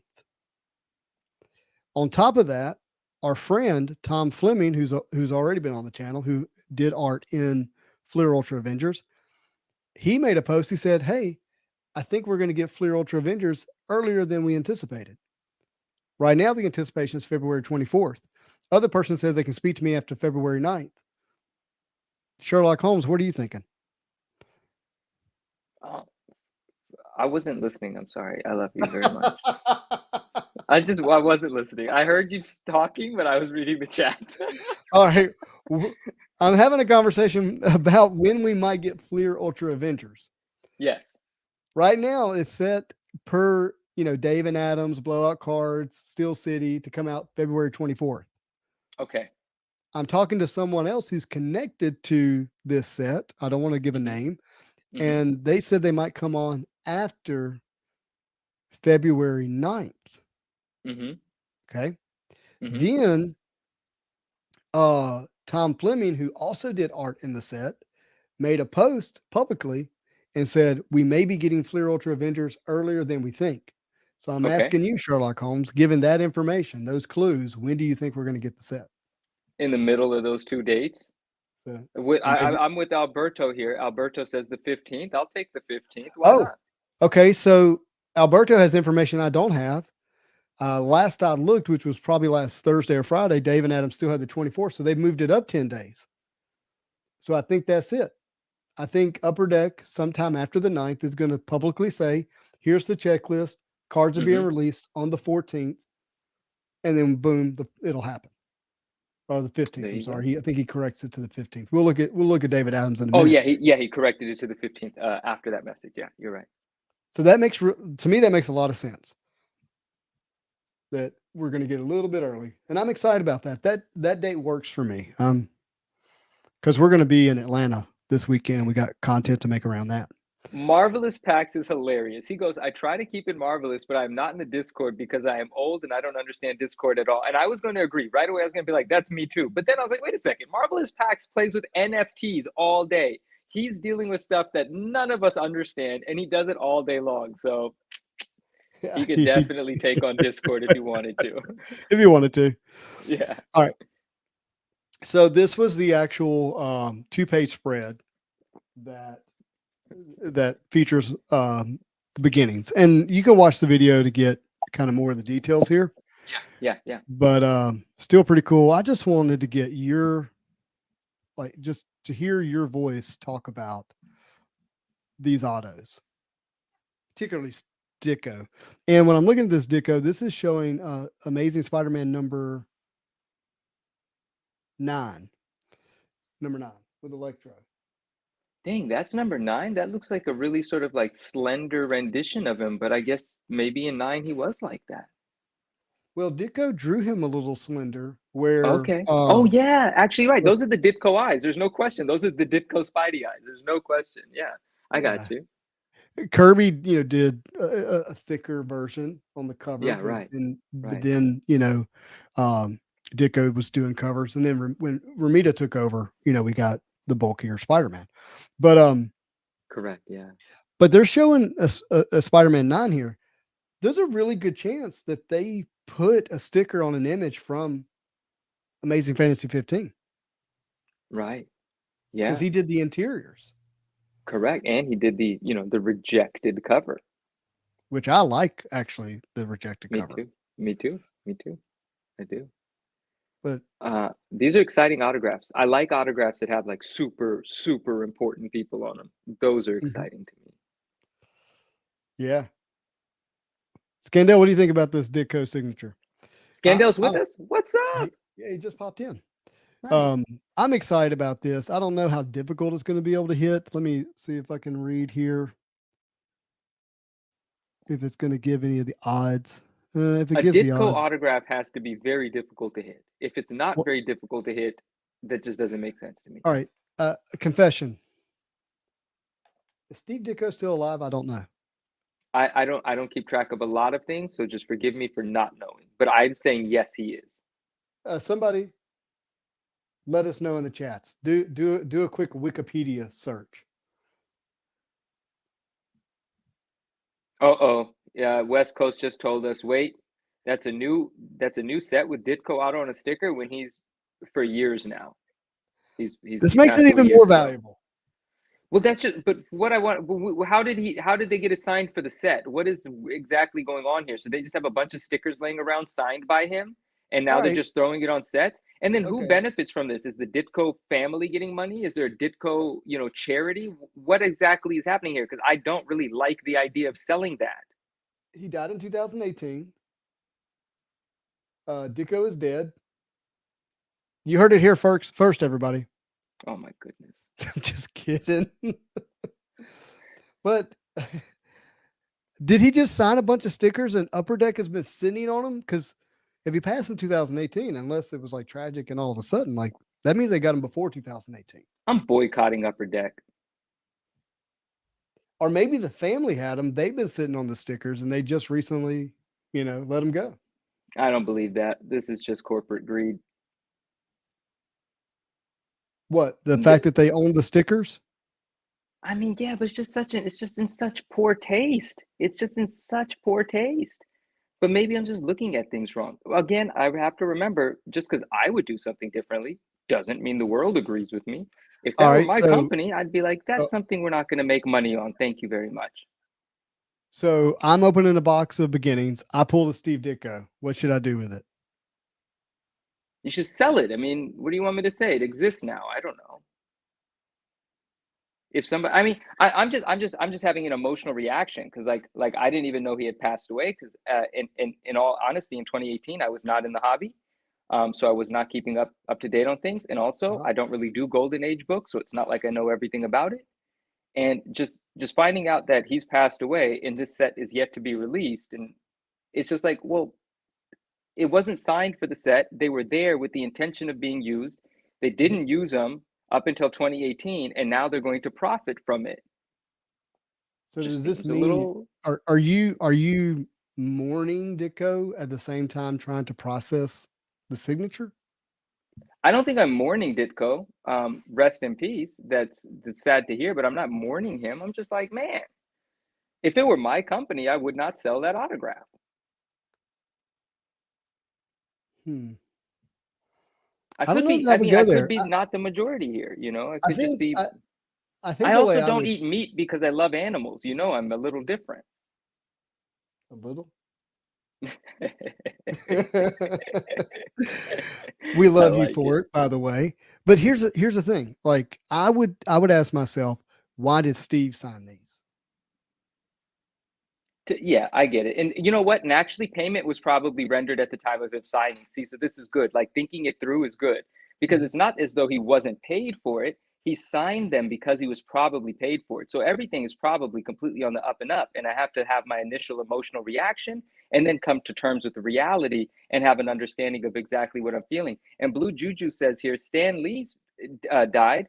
Should you not sell anything Marvel? Keep the memory alive? No. And you know what? The truth is, I mean, Stanley autographs are bought and sold all the time. I buy and sell them all the time. I have not seen a scenario where Marvel has released a Stanley autograph after his passing. But of course, I don't know everything that is bought and sold. And I'm only back into the hobby since 2019, late 2019, early 2020.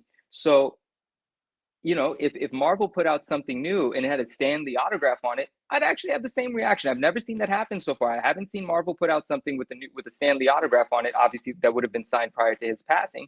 I haven't seen that happen. If something was already signed, already circulated, already in the world, you know, when that human being was alive, I think it being resold and traded, I think that's actually different, and I think that's fine.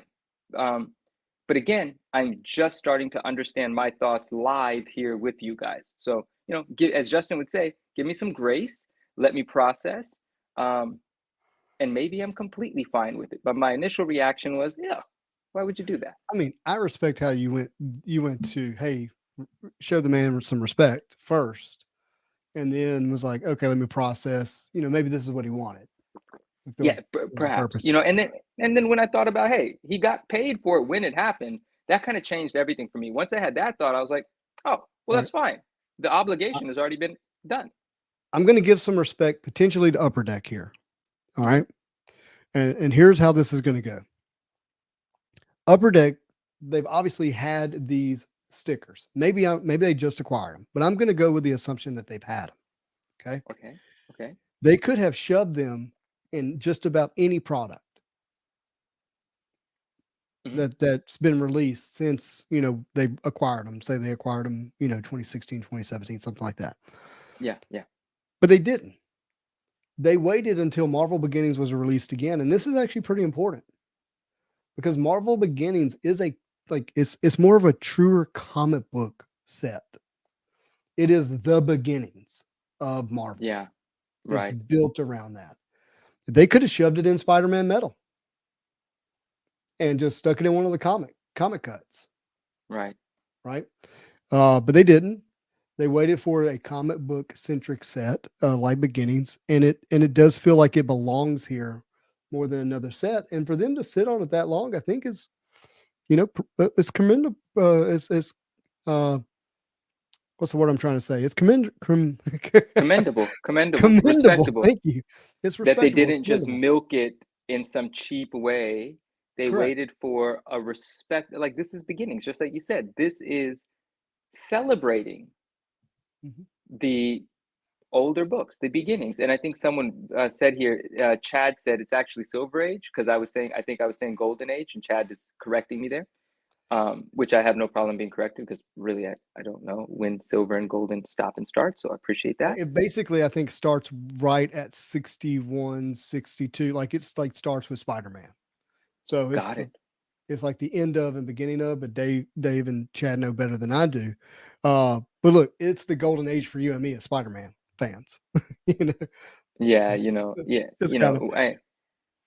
and I don't pretend to know anything about the stuff that I'm not involved in. The oldest thing I've had was that page from Amazing Spider-Man 1. It was just a page. Yeah. And what do you think about this Silver Surfer art? Let me look at this. Where is it from? That's obviously from the interior of a comic book, right? Yeah, but it's not Silver Surfer, it's Vision. But okay, I was about to say, what's on his forehead? I said it. Well, apparently it's the Mind Stone. It just didn't. At first glance, I was so excited about the fact that it might be Silver Surfer, because he will be in this set, that I totally misjudged it. But that West is Coast Vision says, he said cut signatures are common for deceased people. Not really the same case for sticker autos. There was a comment he left a little higher up where he said it would make more sense if it was a cut signature.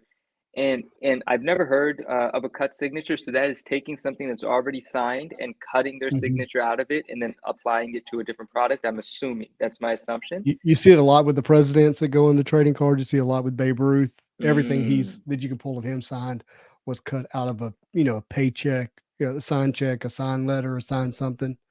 Yeah. You see it a lot in the Leaf products. Yeah. Oh yeah, like 100%, like canceled checks or the documents. I've seen that a lot for Yeah. presidents and things of that sort. Yeah, definitely. You certainly do. All right, here I want to show some more stuff here because we do get the top 10s or the hot list. So the hot list is the non-sports products that are hot. As you can imagine, the number one product was Spider-Man Metal. Oh, Bishopism, I love you. Thank you, man. I didn't see that until now. I really appreciate that. Thank you. Because sometimes I don't know if I'm being received well or if people just think that I'm out of my mind. So I really appreciate that sentiment, my friend. Thank Hold on.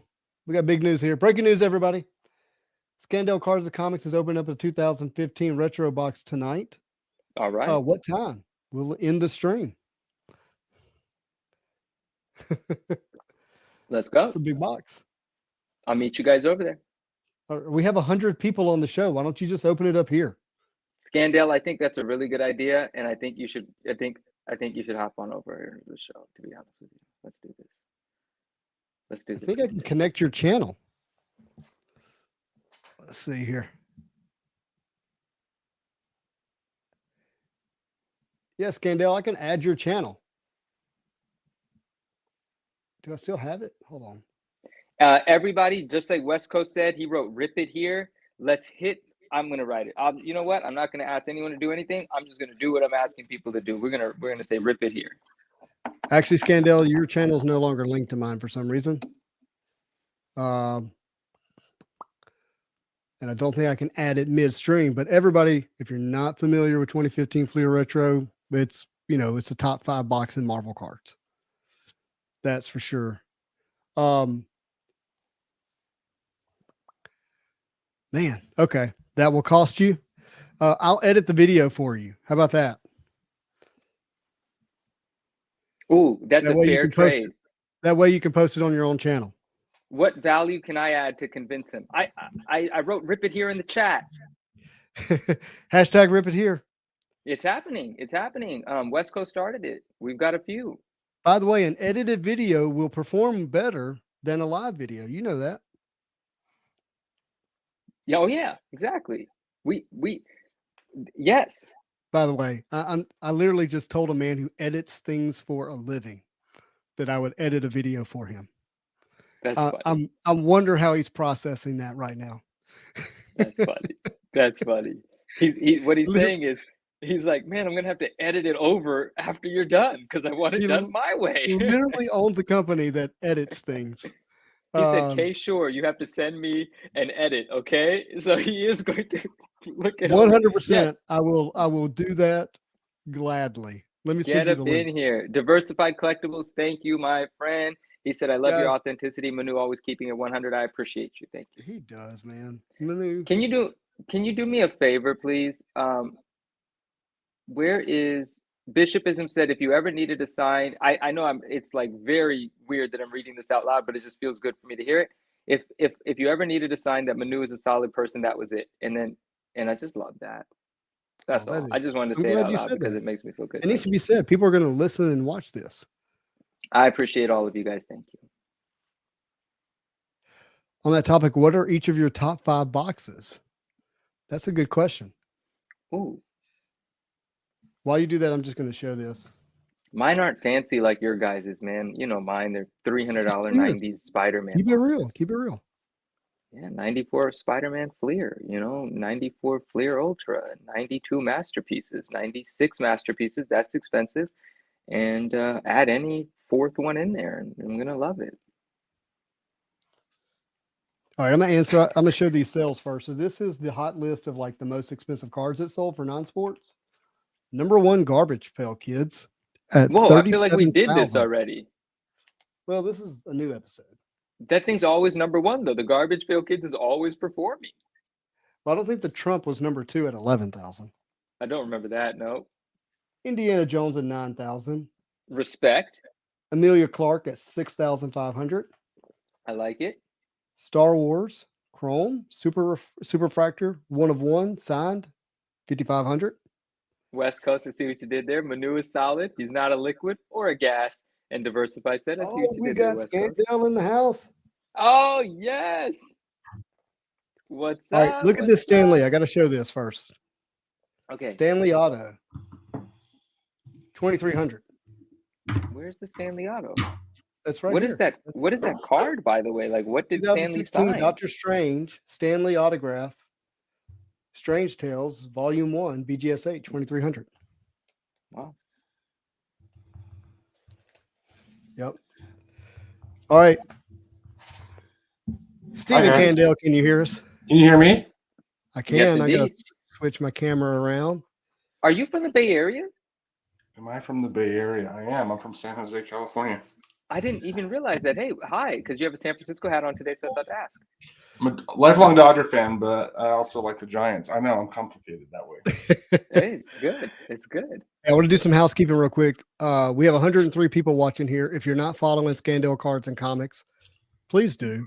Scandell just went Thank you. through a video on grading Marvel cards and how he preps his cards. If you haven't seen that, you're not going to find that here because I don't prep nothing. I just put it in a team bag and send it to the grading company like a dummy. But yeah, check out what he did. He's, a professional at it. And look, this is the guy who has all the Jim Lee autos too. So if you like Jim Lee, Marvel Yeah. cards, he has all those. If you ever want one, you're going to have to go through him. It's true. I do have a want list. If anybody, there's cards I want that I can't find as well. So there's definitely. This is like in Settlers of Catan. He has captured all the ore. Yeah, I'm and if you ore. want it, I got ore. he's got I'm all not the sheep. ore, but it's gonna take 2 wheat, a sheep, and a clay. You know how many people want to trade like 5 sheep for 1 ore? And I'm like, Yeah, I don't want your stinking I sheep. don't want your sheep. They can reproduce. By the way, if you know some friends that might want to watch a 2015 break, tell them to go to Scandell's Cards and Comics Thank because you. that's where we're gonna edit the video, and Scandell's gonna post it. How there. timely is this editing process? Can I expect this within a week? Yeah, a week. All right. A week. I'm probably, with your permission, going to edit it as I'm traveling back from Atlanta while I'm on the airplane. You have my permission to edit it while in transit. Yes. Okay. First of all, huge honor that you're willing to do this on the channel, Hey, and no really problem. bless the people that are watching it. And if you're watching it here, yeah, go like and subscribe to his channel. Show. Well, there's a catch. I have to admit it's a box, but it's only half a box. Hey, that works for me. Yeah. Wait, I don't even understand what that means. There's Why is it 200 only half a boxes box? inside of one Yeah, big box. I can give. No. We got a box, and then inside Yeah. the box comes 2 boxes. So And have you do each already of the opened? boxes have the equal shot of all the stuff, or is one box an Yeah. inferior box to the other? Well, you Depends don't on know what which you pull one's out going of to the be first box. inferior. You have No, I know, but your odds are the same. you're guaranteed a before you rip into PMG box. in every big box. But you have 50% chance of getting a PMG in both boxes. Got it. So it's actually pretty good odds. Very cool. Eddie, how's Hey, it going? You're my just friend, in time. Oh, hey, Daniel, I'm just seeing your comment now. I didn't see that. And you know what? That didn't occur to me when we were opening that box and talking about the Jack Kirby signature. Did not occur to me. So yes, you're right, Daniel. But more importantly, hello. Glad you're with us. All I'm not right. saying what you're saying, but I'm glad It's you an older responded to comment in regards to when we were talking about signatures from people that have passed and pursuing them out of boxes. that. All right, Scandell. How do you want to do this? I want to turn a big purchase into a fraction of that purchase by opening this box. So Sounds risky. I'm for it. this box costs a certain number of money. Am I echoing? Hello. Tiny bit, not crazy. I am. I know. I need to do the audio trick, but I can't. I don't have my headphones. I'll just push the camera away. It's not terrible for what it's Okay. worth. It's worth it. You know how it is, guys. You buy an expensive box, you open it up, and you end up with about 20% of what you Mm-hmm. pay. So, but you never know. Best of luck. Best of luck. All right, hold Oh, on. We got production value here. Now, so what I'm thinking is, I'm gonna remove this. Scandell, you're in the middle. All right, this is gonna be the beginning of the video. So, how do you want to open it? Do you want to lead, or you want me to lead? You can lead, my friend. You can lead. Yeah. All right, I'm gonna lead. All right, everybody in the chat. A lot of you have been through this before. We're gonna do a video live, but we're gonna do it as if we're gonna edit it later. You ready for it? Wait. We're gonna do it live, Yep. but we're gonna pretend like it's not live. That's correct. Because then I'm going to edit it. And I always mess it up because I always read the chat, which is a very much live element. So we'll just have fun. Okay, so if I do something like this, you can like It's getting in the you're video. gonna edit something above me. That's the thumbnail. You just made the thumbnail. It's great. Yeah. Okay. Hey, to clarify, I do not edit things. I know you don't. I but am you a could. creator, not an editor. You're more than an editor. That's true. Yeah. Yes. All of the editors on your staff, I hope they never hear this or see What this, are or they these? will be upset with you. Okay. I look like I have a black eye. What's going on? No? Well, Yeah, you look a little two-faced today. Yeah, it's kind of weird. I mean, got an infection or something? Wish I wouldn't have seen that. Do you have like a light you can put on one side? Like maybe. Hold on. Fixed it. oh, that's funny. All right, everybody. Yeah, Spidey got hit in the face. I don't know what's going on. That's so funny. You need a All right. makeup. Is your budget big enough to hire a makeup artist at this point? It's not. If you only knew how thin the budget was here. It's not like houses are selling like it's 2022. Right. All right, everybody's here to watch the break. Let's get to it. You ready? Yeah. All right. 3, 2, 1. Hey, everybody. Welcome to Scandale Cards and Comics. I'm Spidey Hiss. I'm with my friend Manu, but the star of the show, Stephen Candell. Man, you have a special box to open tonight. Tell us what it is. I just got this. I just purchased it because I'm crazy with my finances, and I bought this on eBay, and I love this product. It's a 2015 Marvel Fleer Retro. You got PMGs, second year PMGs, second year Jambalayas. You got sketch cards. You have what do you call them? Power Blasts. You got The Power Blasts are great. These are like homages to the 90s, right? yes, Made in some sport styles and brands. Like you said, second year of the Fleer Retro, 2013 big year, 2015 great set. And you got a couple of cards to show what is possible in these boxes. What you got there? Yeah, we got last time I opened one of these, which was just a month ago for Thanksgiving. I did it as a Thanksgiving. I pulled this Wolverine red PMG. Yeah, super minty. Love it. I was there that night. I'm surprised it's not graded already. Yeah, it's on its way. It's going out the door. And you got a Spidey hit just sitting there. Got a Spidey hit. Is this like a tease to me? Because I don't have that card. If you don't have this card, I have 2 of this, my friend. You need to get my other card. So we should make a trade.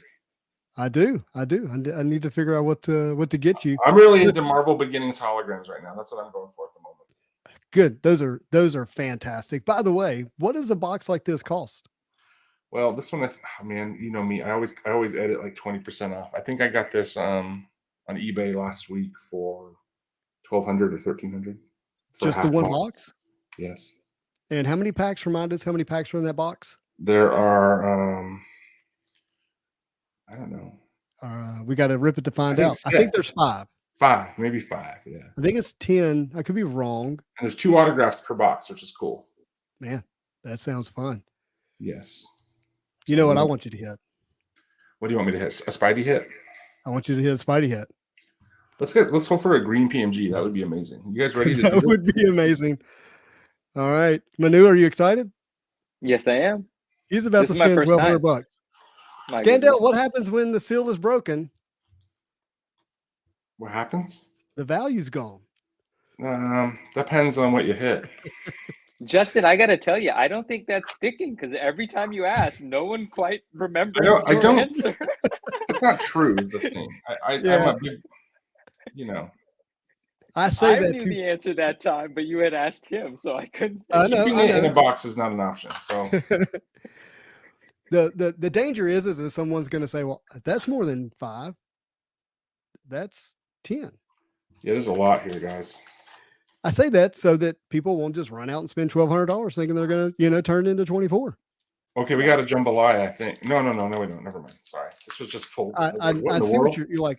That is missing a corner, so it's got to be a jambalaya. 3, Right? 4. You were keeping up. 5, 6, 7, 8, 9, 10. There we go. 10 packs. So a full hobby box comes with 2 of these small boxes. 20. So Yeah. 20 packs per Yeah. box. It's practically a deal. If you squint really hard, it's a deal. Kenny All right, says so- we're about to see something huge, and I kind of feel Oh that. man, let's do it. Does it have? Is that vibe in the room? It should be. We got It big is, card actually. energy here. Big card energy. That's what I'm talking about. Yeah. BCE. Look, Scandell, last time you and I were on the screen together, Oh, we You all, hit- everybody knows what happened last time. If you guys don't you know hit what, 4 PMGs in one box, 3 PMGs in one pack. like if 100 years Three- from now, people are watching like old YouTube Marvel card content, that will be in the top 3 best moments that's ever happened. It's still believed to be rigged, by the way. Who? Who? I mean, the facts are out there that it's not, but people still don't think that it was real. Who are these people? They're, trolls. I made a whole video about how I thought it was fake, stage. I'm just joking. I'm teasing you. Literally, I think the pack actually opened. I mean, no, that's impossible. It's No, definitely not real. I never had a doubt about that, and I doubt everything. That was Well, I not always try something to I open ever had them a doubt on about. screen. Like I'm opening this thing on screen. Oh, here we go, Doesn't everybody. Scandell Pack do number special 1. effects for a living?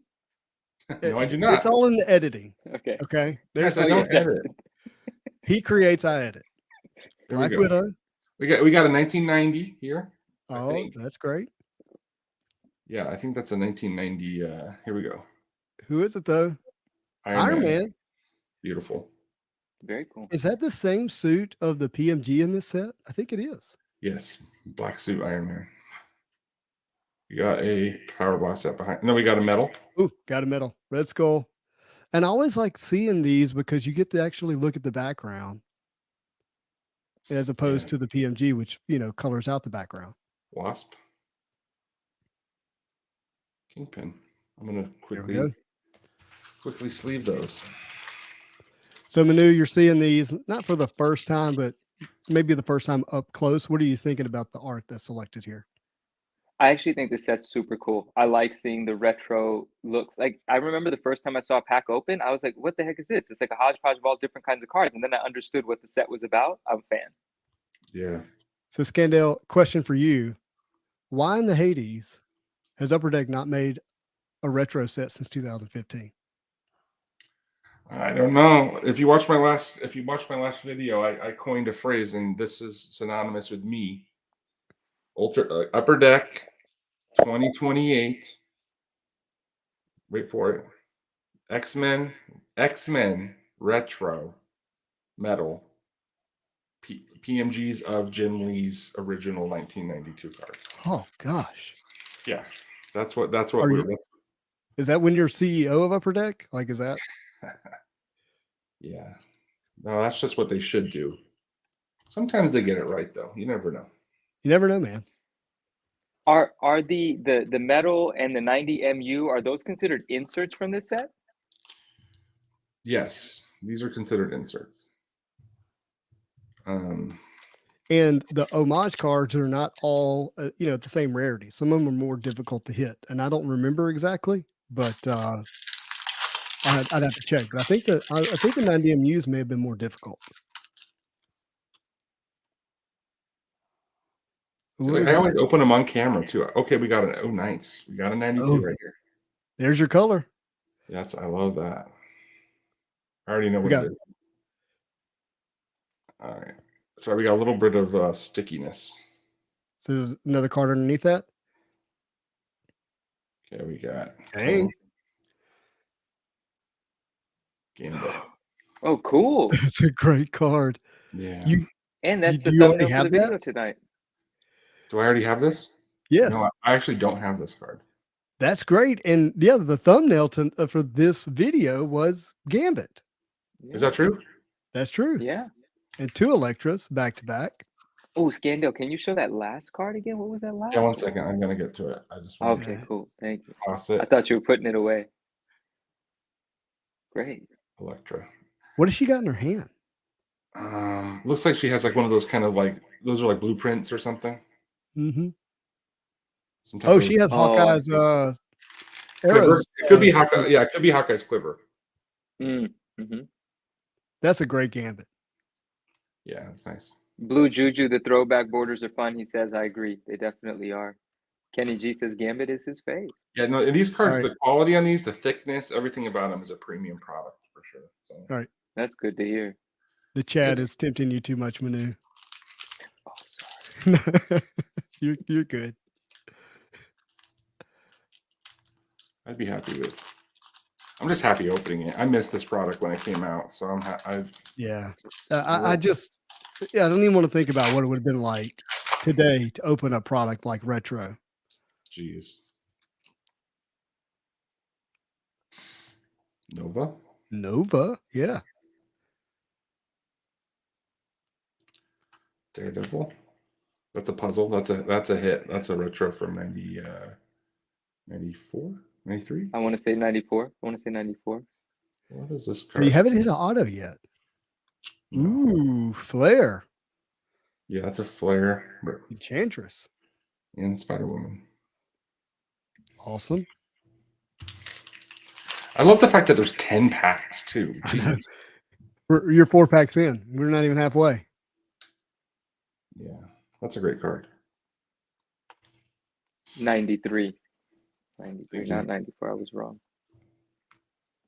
Yeah, I love those callbacks to the flares, the Power Blast especially. Outside of jambalayas and PMGs, what would you say is the biggest hit in this set?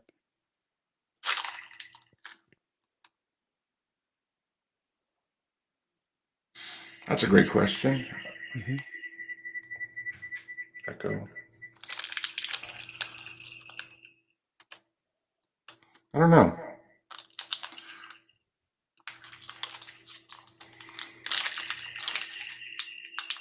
Dang, that echo's bad. Sorry, you guys hearing that?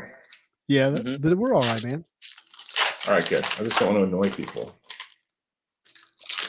You're opening up a $1,200 pack of cards. You're not annoying anybody. Yeah. Okay. Good. We got one of my favorite cards in this one. Let's see. Another Iron Man in the black suit. Yeah, we got this one. So I love this card. Oh, yeah, that is great. Yeah. Black Widow medal. Oh, what a card. Spider How about Woman that? flare. Yeah, that one's sick. No autographs yet. Yeah, that's interesting. So the other box, did you open the other box? I did not. So you bought a single box. I bought a half. Yes. Hmm. What does that Risky. mean? I don't know. Well, I think it could mean that someone opened up the first box, hit the PMG, and then said, I'm just going to sell the other one. Well, that's don't. true, but there's 50-50 chance that there's 2 PMGs. Yeah, because it's what, 1.5 per box. Yes. So 2 packs, 20 packs. Yeah. Hmm. You just never know. I don't play the math game, the mind games of that. I always do like to math? open up with every box I open, it's like I have just as much a chance of getting something awesome as yes. It only takes one card. Definitely only takes one card. Here we go. Love this Hawkeye. How about Jeremy Renner? He's recovering. It's really Yeah, nice. he is. Hulk, metal. Metal. That looks like a silver flasher. Yeah, it does. It's gorgeous. Whoa, what do we have here? Yeah, Devil Dinosaur. He's lame. Sorry. This is like It's for a 4-year-old? I don't know, man. I don't know. It's the theme of the night. Theme of the night, Dino. We began the show with dinos. Yeah. Great vision, by the way. Yeah, that's one of the better visions for sure. That's so funny though. All right. What do we got left?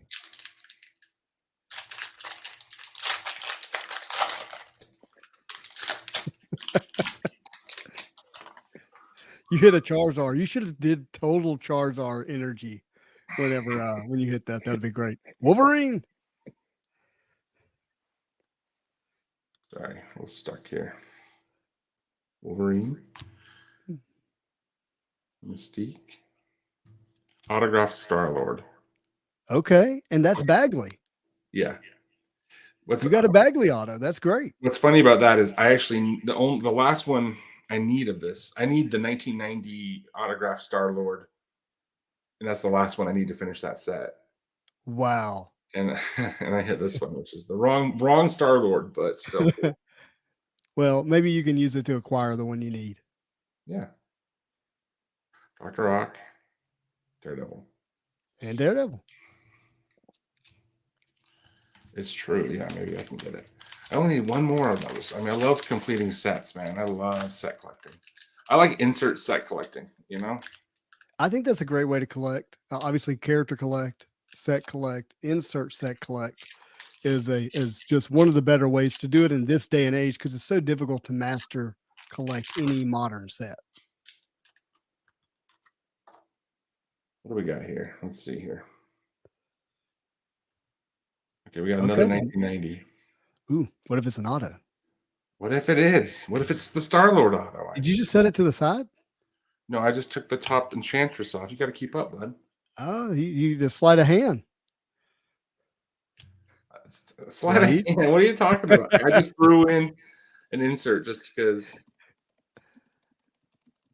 Here we go. Let's see. Yeah, you guys know who it is? I know who it is. I do not. Guesses? It's got a Daredevil vibe to it. It's an auto. Oh, it is an auto. Strange. It's one of the best strange cards out there. That's good. Wow. It That's a really good hit. is. That's a good hit. And who's the auto? That is a great hit. That is Brandon Peterson. Wow. And it looks well centered too, my friend. Yeah, these actually have really great centering. This whole set has great centering. So with the exception of last week when there was somebody did a fire sale on these on eBay or 2 weeks ago. I don't know if any of you saw it, but they were doing buy it now as like for these for like $80, and that's never. I mean, I haven't seen that happen in the last 2 years of collecting. And I bought quite a few of them because they were just under $100. But I mean, I got a few good ones, but this one, yeah, I love it. This is a good hit. Good job. Thank you. And so technically that's my 2 autos, but I feel like the last time I did Wait. Hey, can we look at the Black Panther? Sorry. Sorry, yeah. I don't mean to scoop past things. I'm sorry. Well, they become familiar when you've seen them a few times, but not everybody has. Who's Daredevil's in the background? Daredevil in the back, and they're on like a rooftop. That's a crazy sick Black Panther card. It's actually like a ghost of Daredevil. What is I would that? say it's like a ghost, like a transparent, like ghost of Daredevil. Any idea who the artist is on that?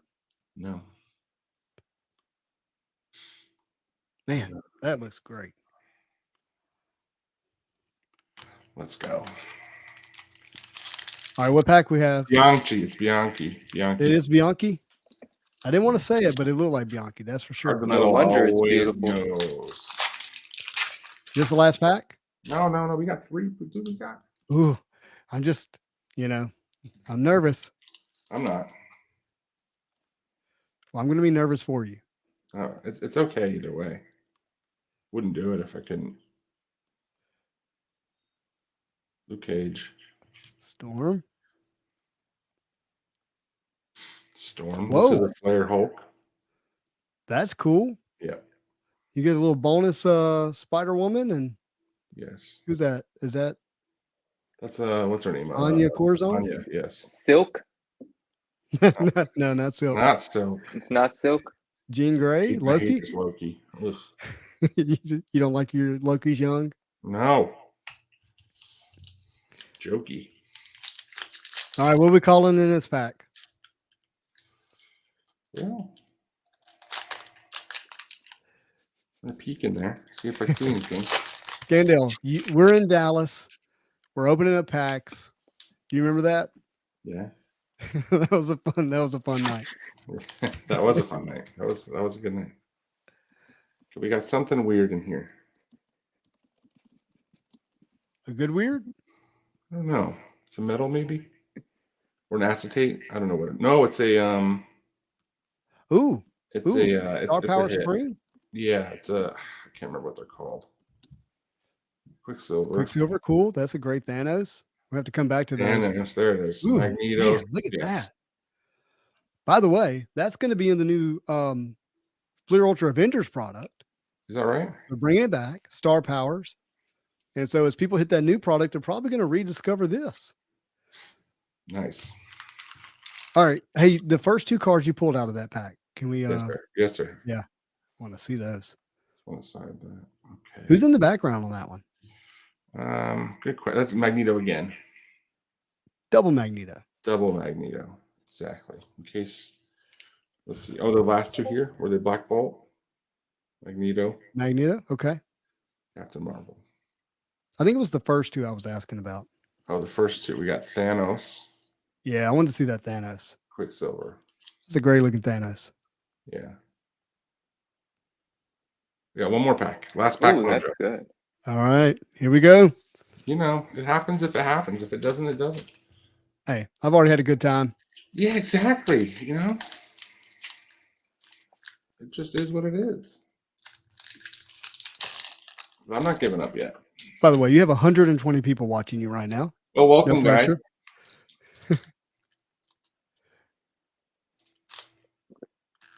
Oh, this pack's sticky. Okay, let's see what we All got. right, in good here. luck, my friend. Let's see what we got in here. Not quite in the camera. There we go. She-Hulk. She-Hulk. Ultron. What do we got? I'm trying to peek ahead a little bit. I see that. I think it's just an acetate. Ugh, I think we didn't get a hit. Oh, well. All right. Well, acetate is technically a hit. Is it? I like that Doc Ock. That's a great Doc Ock. Green Goblin. Green Goblin. And a Ooh. very unusual Green Goblin. He's in Very. some type of weird suit without a glider. That's true. All right, that's it. Yeah, nothing huge. So what was your best card out of this box? Ooh, that's a good question. Well, let's see. Probably, I don't know. Probably the Magneto, but it's tough to say. Even if the Gambit grades really well, or if the auto, the Bagley auto, I like Doctor that. I like Strange? that auto too. That's a big auto. Yeah, I don't know. Yeah, I don't know which one I would say. Probably, I think this card, a lot of people look for this card, so I'd probably say that one would be a bigger hit than this, but Interesting. not because of any reason except there's just more fandom of the retro 1990 replicas. But yeah, I get it, but I like the Gambit. you like the Gambit. Yeah, I bet your brother does too, right? Does he have that one? I don't know that he does. Oh, well, he's got to get his hands on it. He's steadily getting Gambits. I mean, it's pretty incredible the rate in which he's getting them. Yeah, he's doing pretty well. Mm-hmm. May I see the character that has a red mask on that isn't Silk but looks like Silk, please? The character that has a red mask. Well, he's talking about the Hulk flare, Oh, I yeah. believe. It's got 2 ladies in the back. Yes, 1 second. Let's find that. Did I sleeve that one? I should have. No, this one. There it is right there. So who is that in the top right? And why does it look exactly like Silk to me? Or am I tripping? It does not look anything like Silk, my friend. Really? Yeah. Sorry. Not hashtag It's not okay. Silk. It's your generation. You guys look at too many devices. Yeah. You can't. I just saw the red lower part and I was like, doesn't Silk have a red lower part? Mm-mm. Oh, I see. It's more like It's a shadow. completely That's different not supposed to be red per se. Oh, okay. Well, that's a huge differentiator for me then. All right. It's not a red mask. No, that's not a mask. That's her face. Oh, okay then. All right. I can. I appreciate that then. Okay. Very Oh cool. yeah, it's All right. Let me get Hey, this let's do the final production for the editing. 1 Sure. second. Hold on. There we go. You ready, bud? Yeah. I need you to look at the camera. All right, everybody. That has been a great box open here on the Scandale Cards and Comics channel. Do me a favor, hit the like button for Scandale. If you like this kind of content, hit the subscribe button. But as always, have a marvelous day. Thanks. Peace. No, we're not really leaving, people. Cut. Nope, we're not leaving. We're loving, not leaving. Back to dead Steve Ditko, right? The dead Ditko. That was terrible. Not my box. That was Scandel's box, and we were debating which was the best hit. I like the Gambit personally. He thinks the Iron Man is probably the better one. Yeah, I think so. Sydney says Scandell didn't have a monster box. Someone call the police. Trust me, I tear through a lot, and it's not all hits. But This was intention. This was actually the reverse rig to diffuse the rumors of rigged. Yeah, this is it's all one big, And scripted reality. Cards of Metal, I wanted to say hello, but I felt like I was on timeout the last 10 minutes because I'm not supposed to talk while we're recording a you show. guys are giving me a good idea for an April Fool's Day show, though. I just hit every card. It's just hit after Cards of Metal, who knows this product really well, says easily it's the Magneto. Second is the Auto of Strange. That's what I would have thought. It's a total scandal. That's good. Hey, he chose his name. That was DJ Moonchild. I don't want to take credit. I didn't choose it. Yeah, I didn't choose it. That's been my login for work since I started. Since I've had a career. Like every company. Yeah. All right. We all know Scandell's login and password. Login, Scandell, password Marvel cards. Jim Lee Autos. Yeah. Yeah. Password four red Ford Crimson Autos. No, yeah, 4 Crimson PMGs in one box. Laser Brian says, leave that Star-Lord auto. Yeah, I just did that. Thank you. Pax definitely thinks the Star-Lord auto was for the win.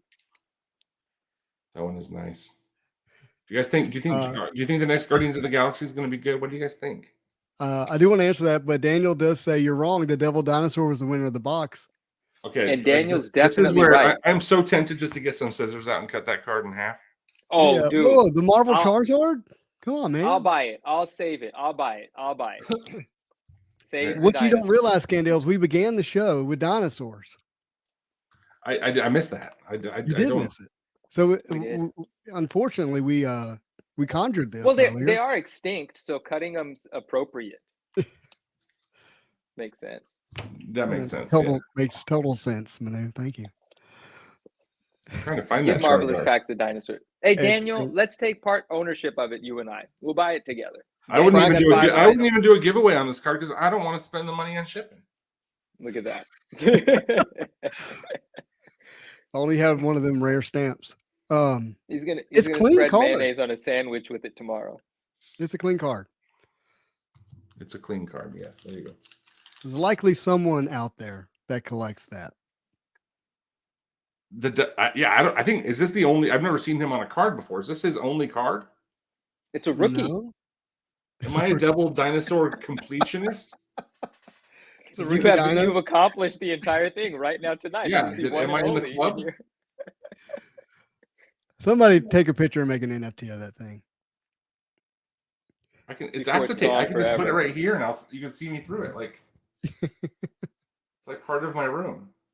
First, send it to Clayton Crane, and then send it to CGC. Well, the Magneto's a good hit, though. I definitely agree with that. It's a good-looking card. Yeah, Magneto's a great character. Last time I did one, I pulled a Black Panther of these, so I have 2 of these now. Cool. Is Keith the glue that holds the community together? The way that I talk about certain people in the comic side of things is Keith. Yeah, it's a lot of work. What he does behind the scenes is a lot of work. I'd say he's a little more prickly than glue. A little more prickly. Okay. I think he's more like a stapler. He's like Velcro. Hey, he's like Velcro. Yeah, he's kind of hurts. Yeah, one side's soft, the other side. The closer you get, the more pain you are a little bit. Yeah. have you sold your art yet? And did you order it framed, or did you say just give it to me now? I'd like to know. Oh, I got to give the Jesco update about the frames. So supposedly. Oh, can I do this? I can't say that. Never mind.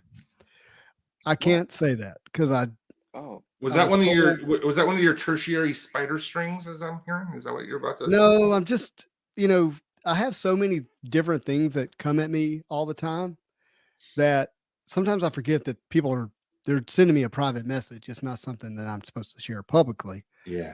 And until FPG says this publicly, unless I'm told to say it, I shouldn't say it. So Understood. anyways, dang. carry Okay. on. What is Keith saying? He said, "Bro, I'm slaughtered, getting killed, making same money." It must be part of it. It must be follow up. Yeah, we need some clarity here. We want to make sure you're okay. He says, I try. I can't keep you all in line all the time, though. We know what he's talking about there. The Velcro. Oh yes, indeed. By the way, Keith is my PR manager. So if you ever see anything that you don't like, I probably didn't run it by Keith first. I wish I had half the cards Keith had. But he's talking about work. Oh. Is he really your PR manager? Well, I mean, he works in an industry that's pretty demanding, so he's got to keep people in line. That's always not easy. All right, Scandale, how many boxes of Fleer Ultra Avengers did you order? I think 6. And I think I'm stopping at that. I'm not. I did too much Spider-Man Metal. I didn't realize until a few weeks in on Spider-Man Metal that I didn't really like the product. I hear you. Wait, can I hear that? Can I hear what you just said again, Scandal? Hold on. What did I you said say I didn't before? realize until a few weeks into the product that I didn't realize I didn't like it until after I spent some money on it. That's funny. You got some nice stuff though. I got some good stuff. And are you saying you don't like your good stuff, or you didn't like? Well, I love the good stuff. It's mostly just the I don't know what it is. I feel like too many mediocre characters are given too much of a I just don't want mediocre character cards. I'd rather have a wide array of awesome Spider-Man than just like 5 Spider-Man cards in a set. Like, just jam pack it full. Just make us feel like we're getting Spidey with every pack. Like 94 Spider-Man. Yeah. I don't want Aunt May and Uncle Ben. Uncle Ben, look at it this way. Uncle Ben was in one comic book. He died. Mm-hmm. he got quite a few cards in this set. Yeah. No, too many. It's too many old men, old wrinkly men just kind of sitting there. And like in the 90s, I feel like the characters, the B list and C list characters were all way more interesting. I don't know what it is now, but there's just a lot of loners kind of just sitting there, you know. It's like it was the same with X-Men Metal. Same thing. Hey, I gotta interrupt you, Scandale. HH says, I've been meaning to Instagram message you. I'm new. Waiting to get it gold framed. We'll chat with you both soon. Who's this is the Jusco Spectra Venom Spider-Man art. I asked him if he had decided to have it framed or have it delivered unframed, and he's just letting us know that he's been meaning to message us about. I wanted him to reach out to me about that. I wanted to just I know we're connected on Instagram, but his Instagram name is not HH, and I don't know who he is on Instagram unless I've forgotten. Maybe he's H Factor, but I'm not sure. Kudos to the people who choose to make sure their social names are the same across YouTube, Instagram, Facebook. Well, not Facebook, Discord. And I have a friend that did that recently, and I very much appreciate it because it's a lot to keep up when you're trying to remember people. Yeah. Oh, so much to keep up with, and I constantly have to apologize. But everyone, like, you know, it's understandable. It's like I forgot. I'm sorry that this one is you. I'm sorry. Yeah. You know? Sydney says the best cards in metal sets were the comic cuts. Says the guy with a lot of comic cuts. He's just pumping his own stuff. But come on. Oh, dude, that was a great assortment that he showed the other day. I loved it. It was actually great. Post after post. I got stuck on one post and then I realized there's like 3 of them. I tell you, I mean, I loved what the set created for me, what it created around it for me. And overall, there's a lot that I'm frustrated and not happy with about it. But I don't want that to overshadow the good stuff. Amrit says Mug Cam Manu because I'm always like this. Question here. What Marvel characters would you all want to see more in newer sets? Nightcrawler. Black suit Spider-Man, but represented. Yeah. How about well. How about Black Suit Spider-Man in the Spider-Man set? That'd be Yeah, that'd be interesting. interesting. Right? It's more about new art. I want new art. Like again, modern art? No, New like modern art? like Flare Ultra Avengers. We're gonna get new art. Oh, I see what you're saying. Like original art. Original new art, and instead of I mean, like the fact This that year's going to have a lot of original art in it. Yes, that's true. This year is going to have a lot. Yeah. So Oh, a that's exciting. dedicated McFarlane set would be so awesome. Big hit card said that. Heck yeah. So like a dedicated Spider-Man McFarlane set. Yeah, I mean, look, the characters I would say we're going to be getting. We're going to get Doom. We're going to get Surfer. Those are a couple of characters that I want to see. Obviously, have not been there. Nightcrawler hasn't been there. Want to see that. Outside of that, who's John Grello? Forgive me. He said I did art for that set, and I'm not sure which set he's talking about, but I want to know which set he's I would talking hope about. that he. I mean, I would think he's saying Flare Ultra Avengers. Cool. I think it's too Marvelous Packs. I think it's too early to say that you don't like the Flare Ultra Avengers like design. Do you think you can say that just off their promo sheet? Well, the promo sheet could be wrong. Exactly. I mean, you can't trust the promo sheet. You can't say you like it based off the promo sheet either. I mean, that goes both ways. I'm really interested in Dave's comment here. It says, "Give me a Spidey set from the '90s, just Todd, Eric, and Mar Bagley." Please do that. Please. I would love for them to basically say, let's take a '90s style trading card set, and then only do '90s style art in that set. You know, like just the Bagleys, like you just talked about, just Todd, Bagley, Liefeld, Jim Lee, like only that art. Basically pay total homage to that era. Oh, ideally, wow, yeah. Commission actually new art from them. That would be. I was gonna say, and then I would give, I'd whatever it would take, within reason, but I would make sure they did some sketch cards in the set, sign some stuff. I think it'd be great. How about a redemption for an original art piece? I like that. Yeah, that would be redemption. A redemption that they actually redeemed. Yeah, like imagine if there was 5 redemptions in there: one from McFarlane, one from Lee, one from Bagley, one from Liefeld, and then one other artist, from the '90s. Like, I think the magic number I'm not a big fan of redemption. I don't like limited unless it's like.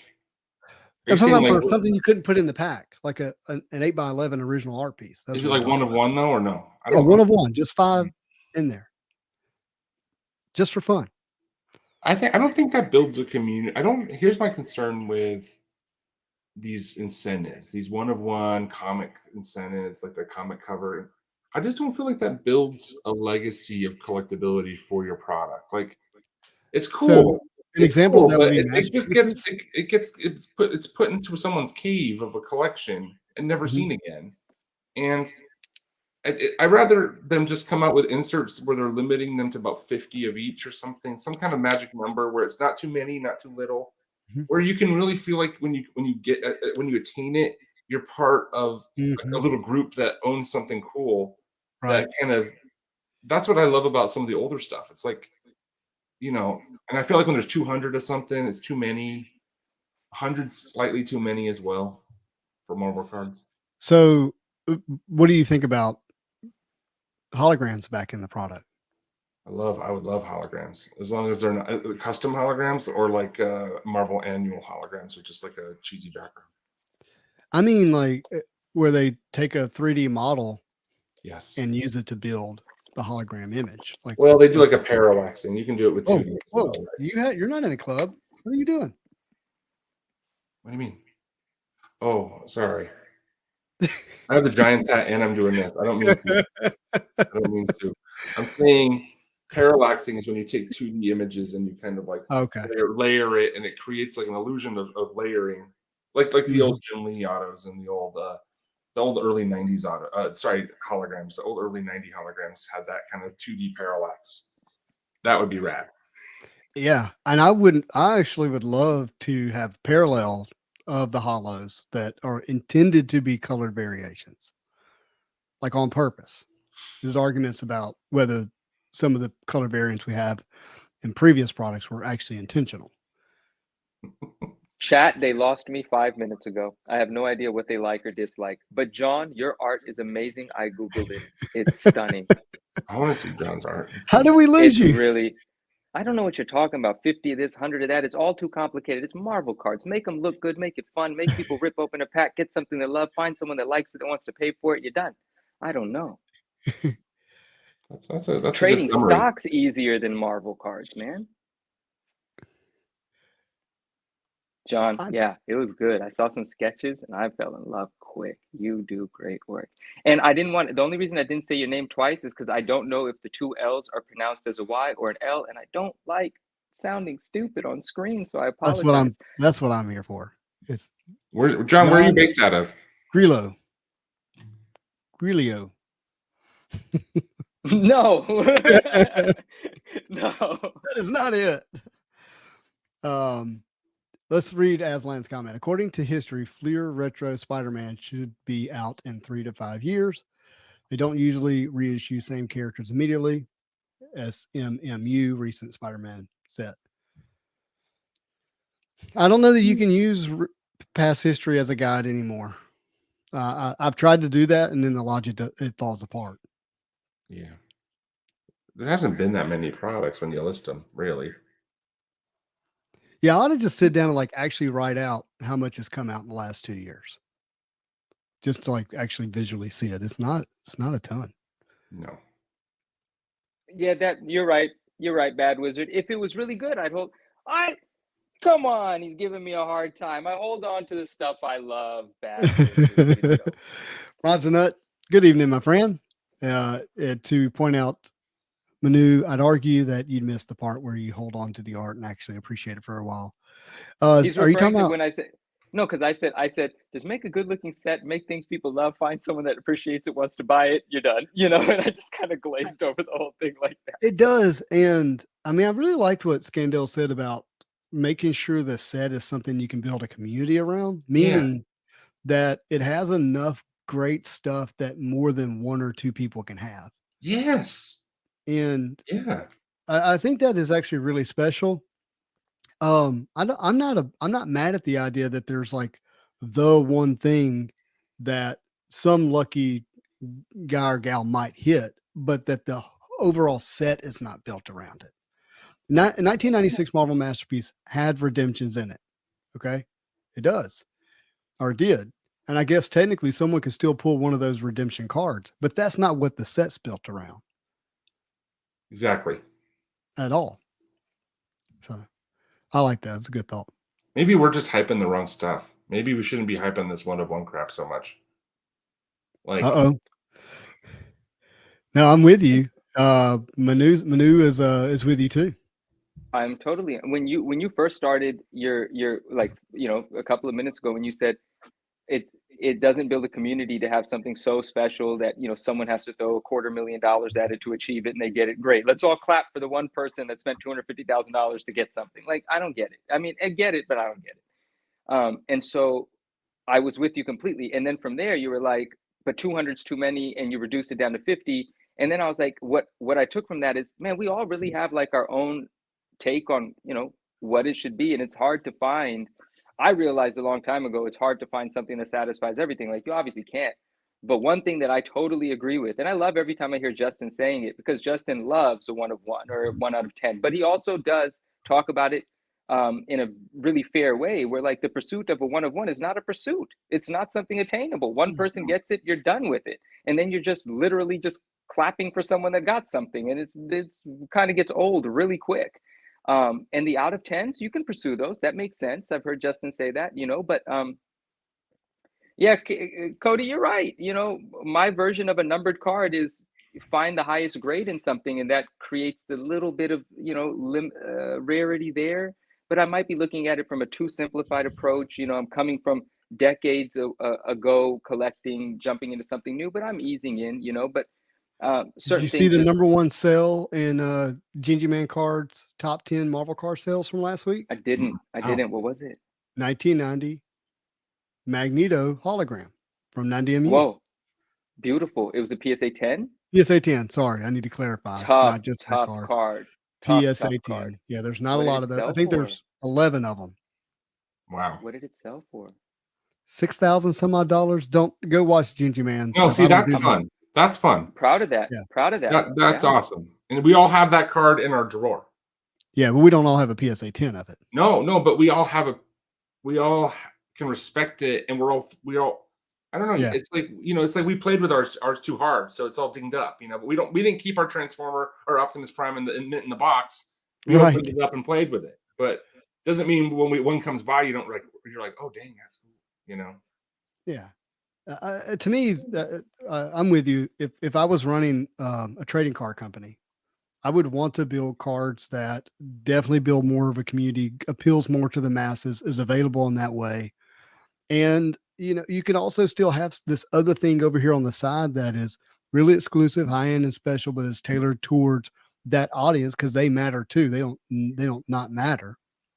But right now, that's all it is.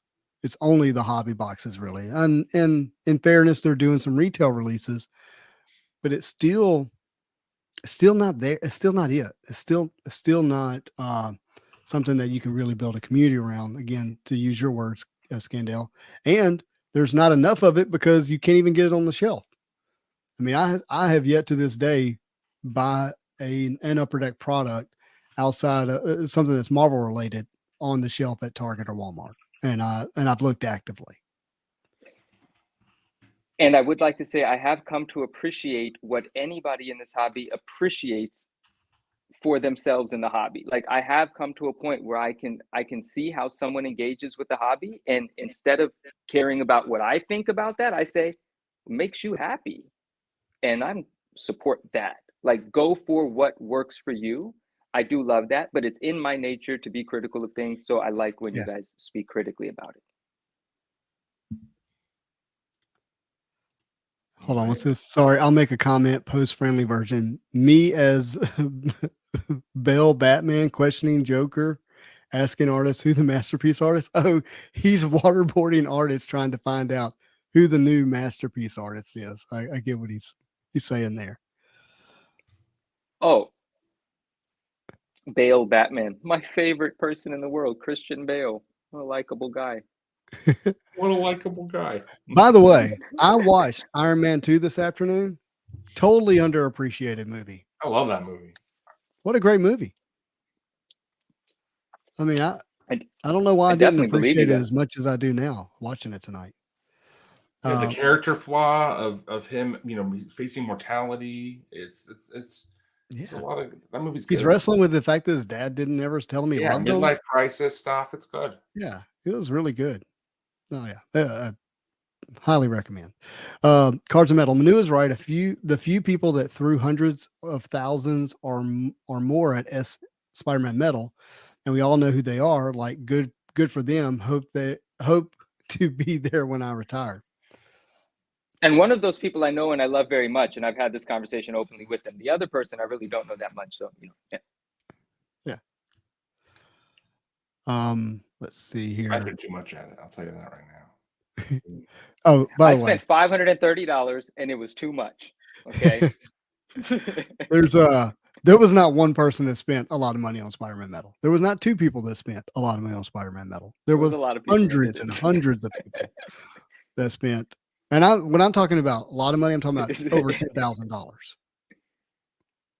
I'm not talking about less than $10,000. But PSA 10s are out there waiting to exist. One-of-one cards are gone when the one person has it. I agree with Manu.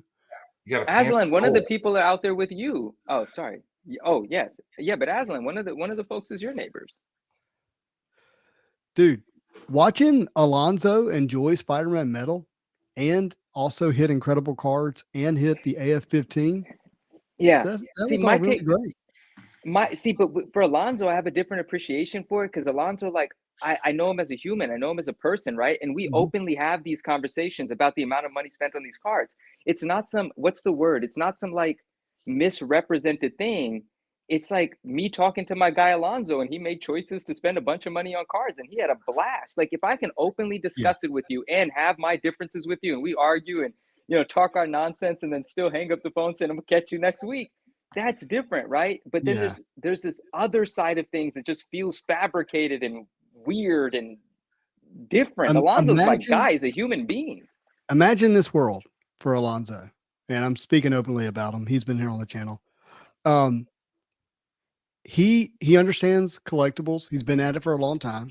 He sees this stuff and he goes, okay, this people don't really realize what's here on the scale of other things.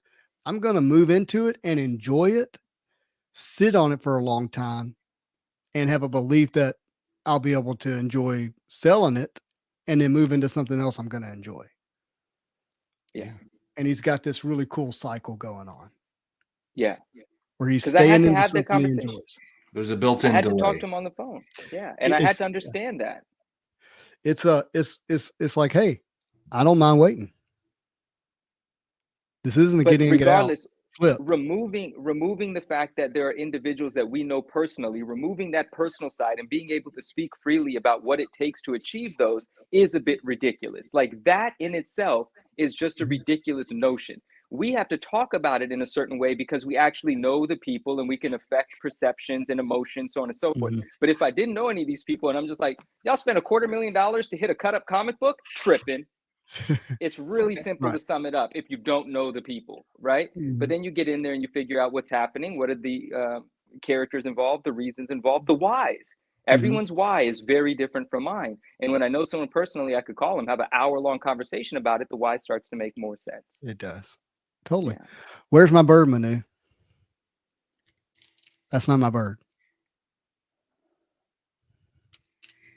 Do you want me to say it in Russian? I just need to know what's happening. Я не знаю, как говорить по-русски. Did you just say it? What? What is happening here, guys? What the? I speak a few different languages. What did you just say? I said, я знаю, как говорить по-русски, which means I know how to speak Russian. Говори по-русски.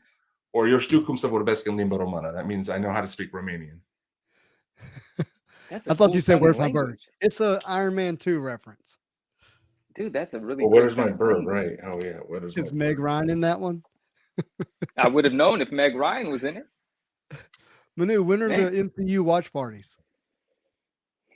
I don't know, but I want to do them. That'd be fun. That would actually be, I would pay money to like go to that. I'm surprised you guys let me come on here anymore. How about like a Marvel Bros MCU, what do you call it? Like an audio track?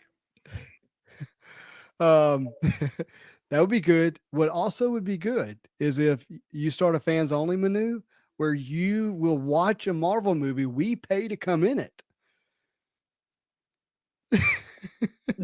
I just need a minute from some of the things that I just heard. I'm enjoying them on my own, not letting anyone know what I'm thinking. And now let's carry on. No one would pay for anything that I'm going to do on the internet.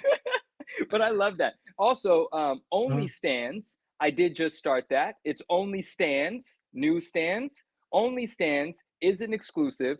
And if you pay $7.99 a month, I will tell you what the next book is to invest your life savings into.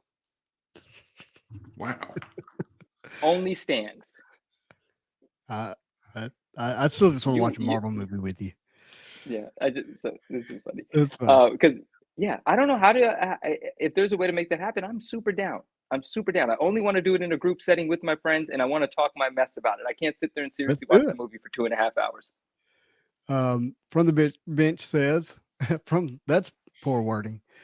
From the bench, the wording was bad there, Justin. Keith says, I would love to do a stream with you, Manu, where we watch Marvel movies. Like, I would literally love to do that with you, bro. Can we do it? Is that even possible to do? It's possible, right? Yeah. Let's do it. You have to have the screen. It have to be smaller than a quarter of the screen. That's the trick. That's the trick? If you want to do it on YouTube, yeah. No. Oh, you mean live? Well, yeah. What if we could do it? We could do like a Zoom privately. I'm still tripping about your black eye. Sorry, Yeah, close it. Yeah, be like a yeah. There you go. it's probably from a lack of sleep this weekend. There you Let's see here. Haslan says he was subscribed to the Manu fans only fans. He would be a VIP client. Eat Your Marvel said, "Wait, is OnlyFans real?" It's not what I described as charging people to tell them what I'm buying next. No, that is definitely not real. I tell everybody that for free anyway. And no one should listen to me anyway because I take on the risks because they're risks. But Right. no, it isn't real. But in terms of OnlyFans, that is something that there is something about that, but it was just a joke. Yes, but Well, Brittany do thinks like it's it. clever. Oh, thank you, Brittany. Yeah. I didn't know. If you watch Party one Marvel movie per week, I would pay $5 for that. If I watch what? Sorry. He's saying he's in. He literally is going to pay money to I'm gonna have watch to a make Marvel something movie. happen then. I'm gonna have to make something happen then. DO6 says do a Twitch stream and watch movies along with everyone. Twitch is something I need to figure out. I don't need to. I just want to know it. So if I decide not to do it, it's because I understand it. And Bad Wizard agrees with you, Scandell. The quarter screen thing is going to evade the copyright. Or no, he's asking. I'm sorry. Yes. Eat Your Marvel. Thank you, my friend. Marvelous Bax is tired of looking at my face, wants me to put on the Spider-Man mask. Aslan, I want to watch Iron Man and say, hi, Aslan, I'm watching Iron Man, and watch the whole movie in your black hoodie and cap. Oh, Dave and Justin's fighting over Manu. That's why. Well, you ought to see the other guy. Have you guys figured out what he does watch? Did you not watch anything? I watched Shark Tank. On YouTube, he does not watch TV, rarely watches movies. One pitch at a time. When I feel like it, it takes me 11 minutes to eat a meal. It's about 11 minutes to watch a pitch, and then I'm on with my life. Interesting. I'm a very boring person, and the way I have fun is very different. You're so boring, it's interesting. Okay. Oh, I all right. Cody says, Manu, you should at least watch the Venom movies. I know I should, but they made Venom look so stupid. You didn't like the whose Venom is that? I say this all the time. No, I don't want to see his veins all over the place. That's not how Venom looks. That is not Venom. With all the things that people can do with special effects and graphics, that's the Venom they landed on. It's so disturbing to me that I choose not to take any part in it. It's weird. We want like Marvel versus Capcom Venom. Yeah. Oh, that'd be. I just want, you know what? Just give me the animated series. Make a full-length animated series of Spider-Man. Let me see Venom with the purple and the blue lines, and let's just enjoy it that way. Then, if you can't make the real version of him, just make the cartoon version for me. When Spider-Man the animated series comes out, if it's going to be good, I don't know. He's going to be set in high school, so it's going to be interesting to see how that plays out. I know. I'm with you. I had those thoughts. Who's in high school? Who's in high school? Peter Parker. In what? Oh, the animated series.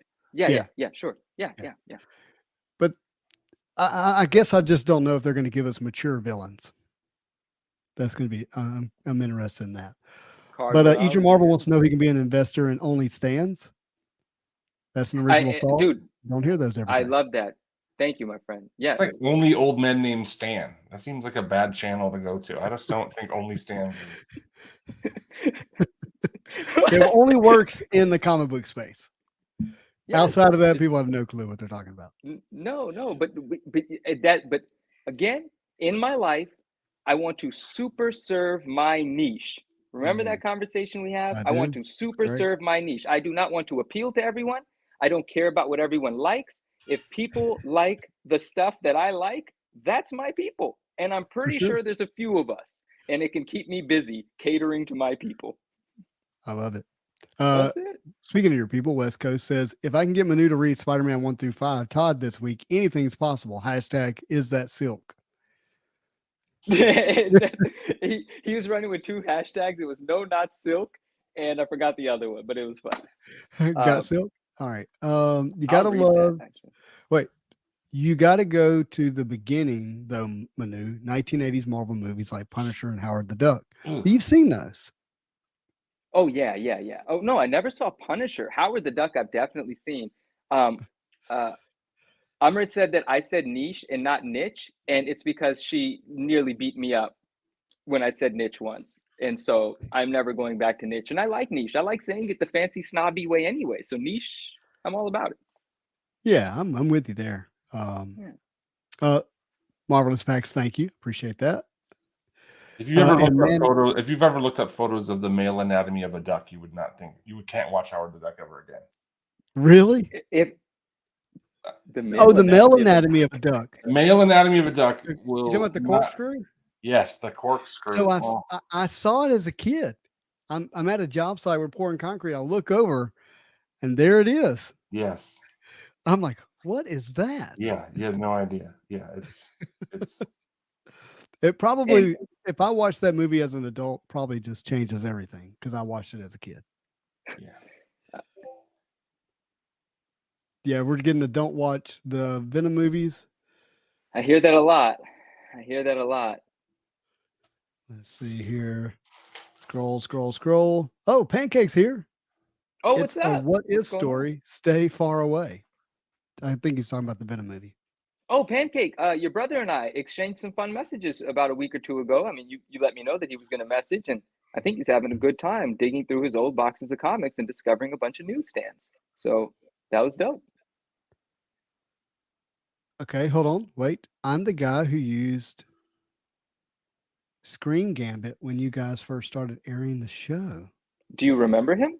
No, Screen Gambit. Scream Gambit. I'm the guy who used to Scream Gambit.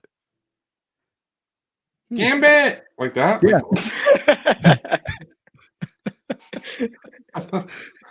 Yeah. Wait, was this his catchphrase? I don't know. It's a weird catchphrase. It's interesting. We didn't even yell Gambit, and I pulled a cool Gambit card. We didn't yell Gambit. No, I didn't know to yell. I mean, I would. I didn't know that. Gambit's not an easy word to yell either. Yeah. Well, if you kind of say it like "damn it," Gambit. Well, he doesn't say damn it, so That doesn't come out naturally at all. I don't either. I felt uncomfortable saying it. Gambit. Yes. last night I was on Dave's stream and Dave and I used profanity and he dropped the F-bomb and I said, everyone hold on because I can say that here. And I let it go and it felt great. It was loud and proud. It was the whole word. Amazing. Yeah. I've developed I have like a nemesis on my channel. What does that mean? Oh, you mean a troll or something? There's a personality in my comment stream. Right. His name's Newt, and I've never met the guy, but he's kind of like. I think he has a crush on you. Well, that I assume everybody does that I meet. It's not what I thought you were going to say. It's like you know how the kids, they would like flirt, they would be mean when they were flirting. That's what it feels like. Yeah, it's like we have like a little bit of a homosexual tension that's really great. I would tell you his timing's really good. Great one though. Really it's a great one. No, why'd you say it though? I'm kind of confused by it. It's a timing thing. Well, I mean, it's not the kind of thing people are confused about. I'm just kidding. I'm kidding. There's like some inside joke going on here that I don't get. I don't either. I'm just he's trying to. Yeah. Thanks, Manu. You helped him a lot. How to identify newsstands. Good. Oh, well, I hope to carry on the conversation with him as well. There's so much to talk to once you start going into that world. The black guy in my channel. Then I said I was born in a crosswalk in New York, and my first word was, well, that's a term of endearment in New York. Yeah. Okay? Yeah, no, man, cussing is, I my stance on profanity is the same as what's his name? Gary Vayner, Gary V. Gary V. Yeah, he just loves I it. do I not love it too. have his name. This is how you identify a newsstand. That's exactly. Now you know everything you need to know. Yeah, I don't know what else was said, but this is basically it. There, I'm a newsstand. Hey, stands only. Only stands. Only stands. Oh, Only stands. Rest in peace to the legend that never used this pun, Stan Lee. Yeah. There you Actually, go. that's disrespectful. I'm not going to do You that. I'm never going to Lee. say it again. I've said it once. We're done with that. HH says, Manu, we know you're a natural entrepreneur. You'd relate to the best of them. Iron Man must watch. And I think that is why it resonates with me, because I know that he's like an enterprising, super successful, dude. Like, I think that's cool. And that's what I loved about Batman as well, and things of that nature. So I agree with you. I did watch Iron Man once upon a time, and I did enjoy it. I've just forgotten it. It's a great movie.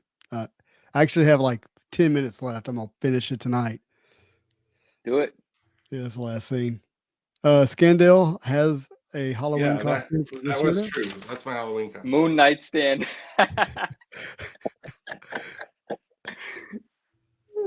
Okay. Yeah, I'm trying to think. You If should be a went as stand-up comic. newsstand edition of Scandale. Hey, I Is that- like that. Who said that was Scandale? That's funny. Sorry.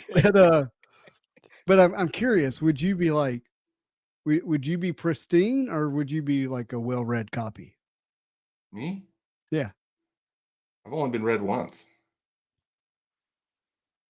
What are we talking about? What was the question? Yeah, like, I'd love to play into the joke. I just don't know what it is.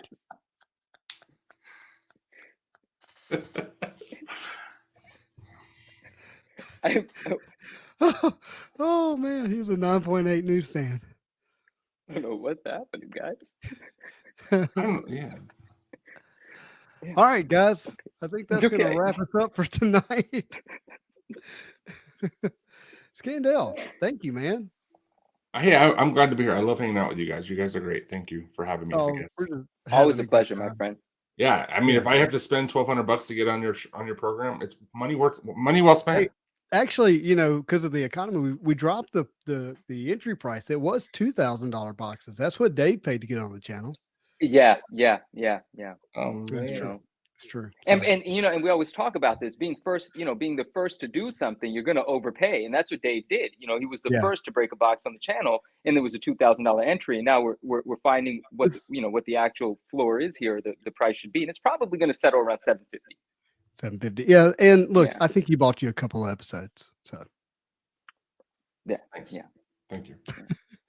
We're going to be fine over here. Thank you, everyone. yeah. All right, Scandale, thank you. Hey, everybody, please do me a favor. Go find Scandale, Cards and Comics. Same name on Instagram, but hit him up on YouTube. Give him a follow. Yeah. We have a lot of fun Marvel card guys in the community that have YouTube channels. If you like Marvel cards, go find them. Go check them out. Scandale's definitely one of them. You know where to find Manu? Instagram, IG, maybe a YouTube channel coming soon. It is. The YouTube channel is coming soon, and we're going to be working on some content. Love you all. You're all my inspiration. I hope to speak to you for years and years to come. Parallax. All right, guys. The Manuminati is out. Thanks for watching. Thanks for hanging out. Do me a favor, hit the like button. But as always, I hope you have a marvelous day. All right, go hit the end button.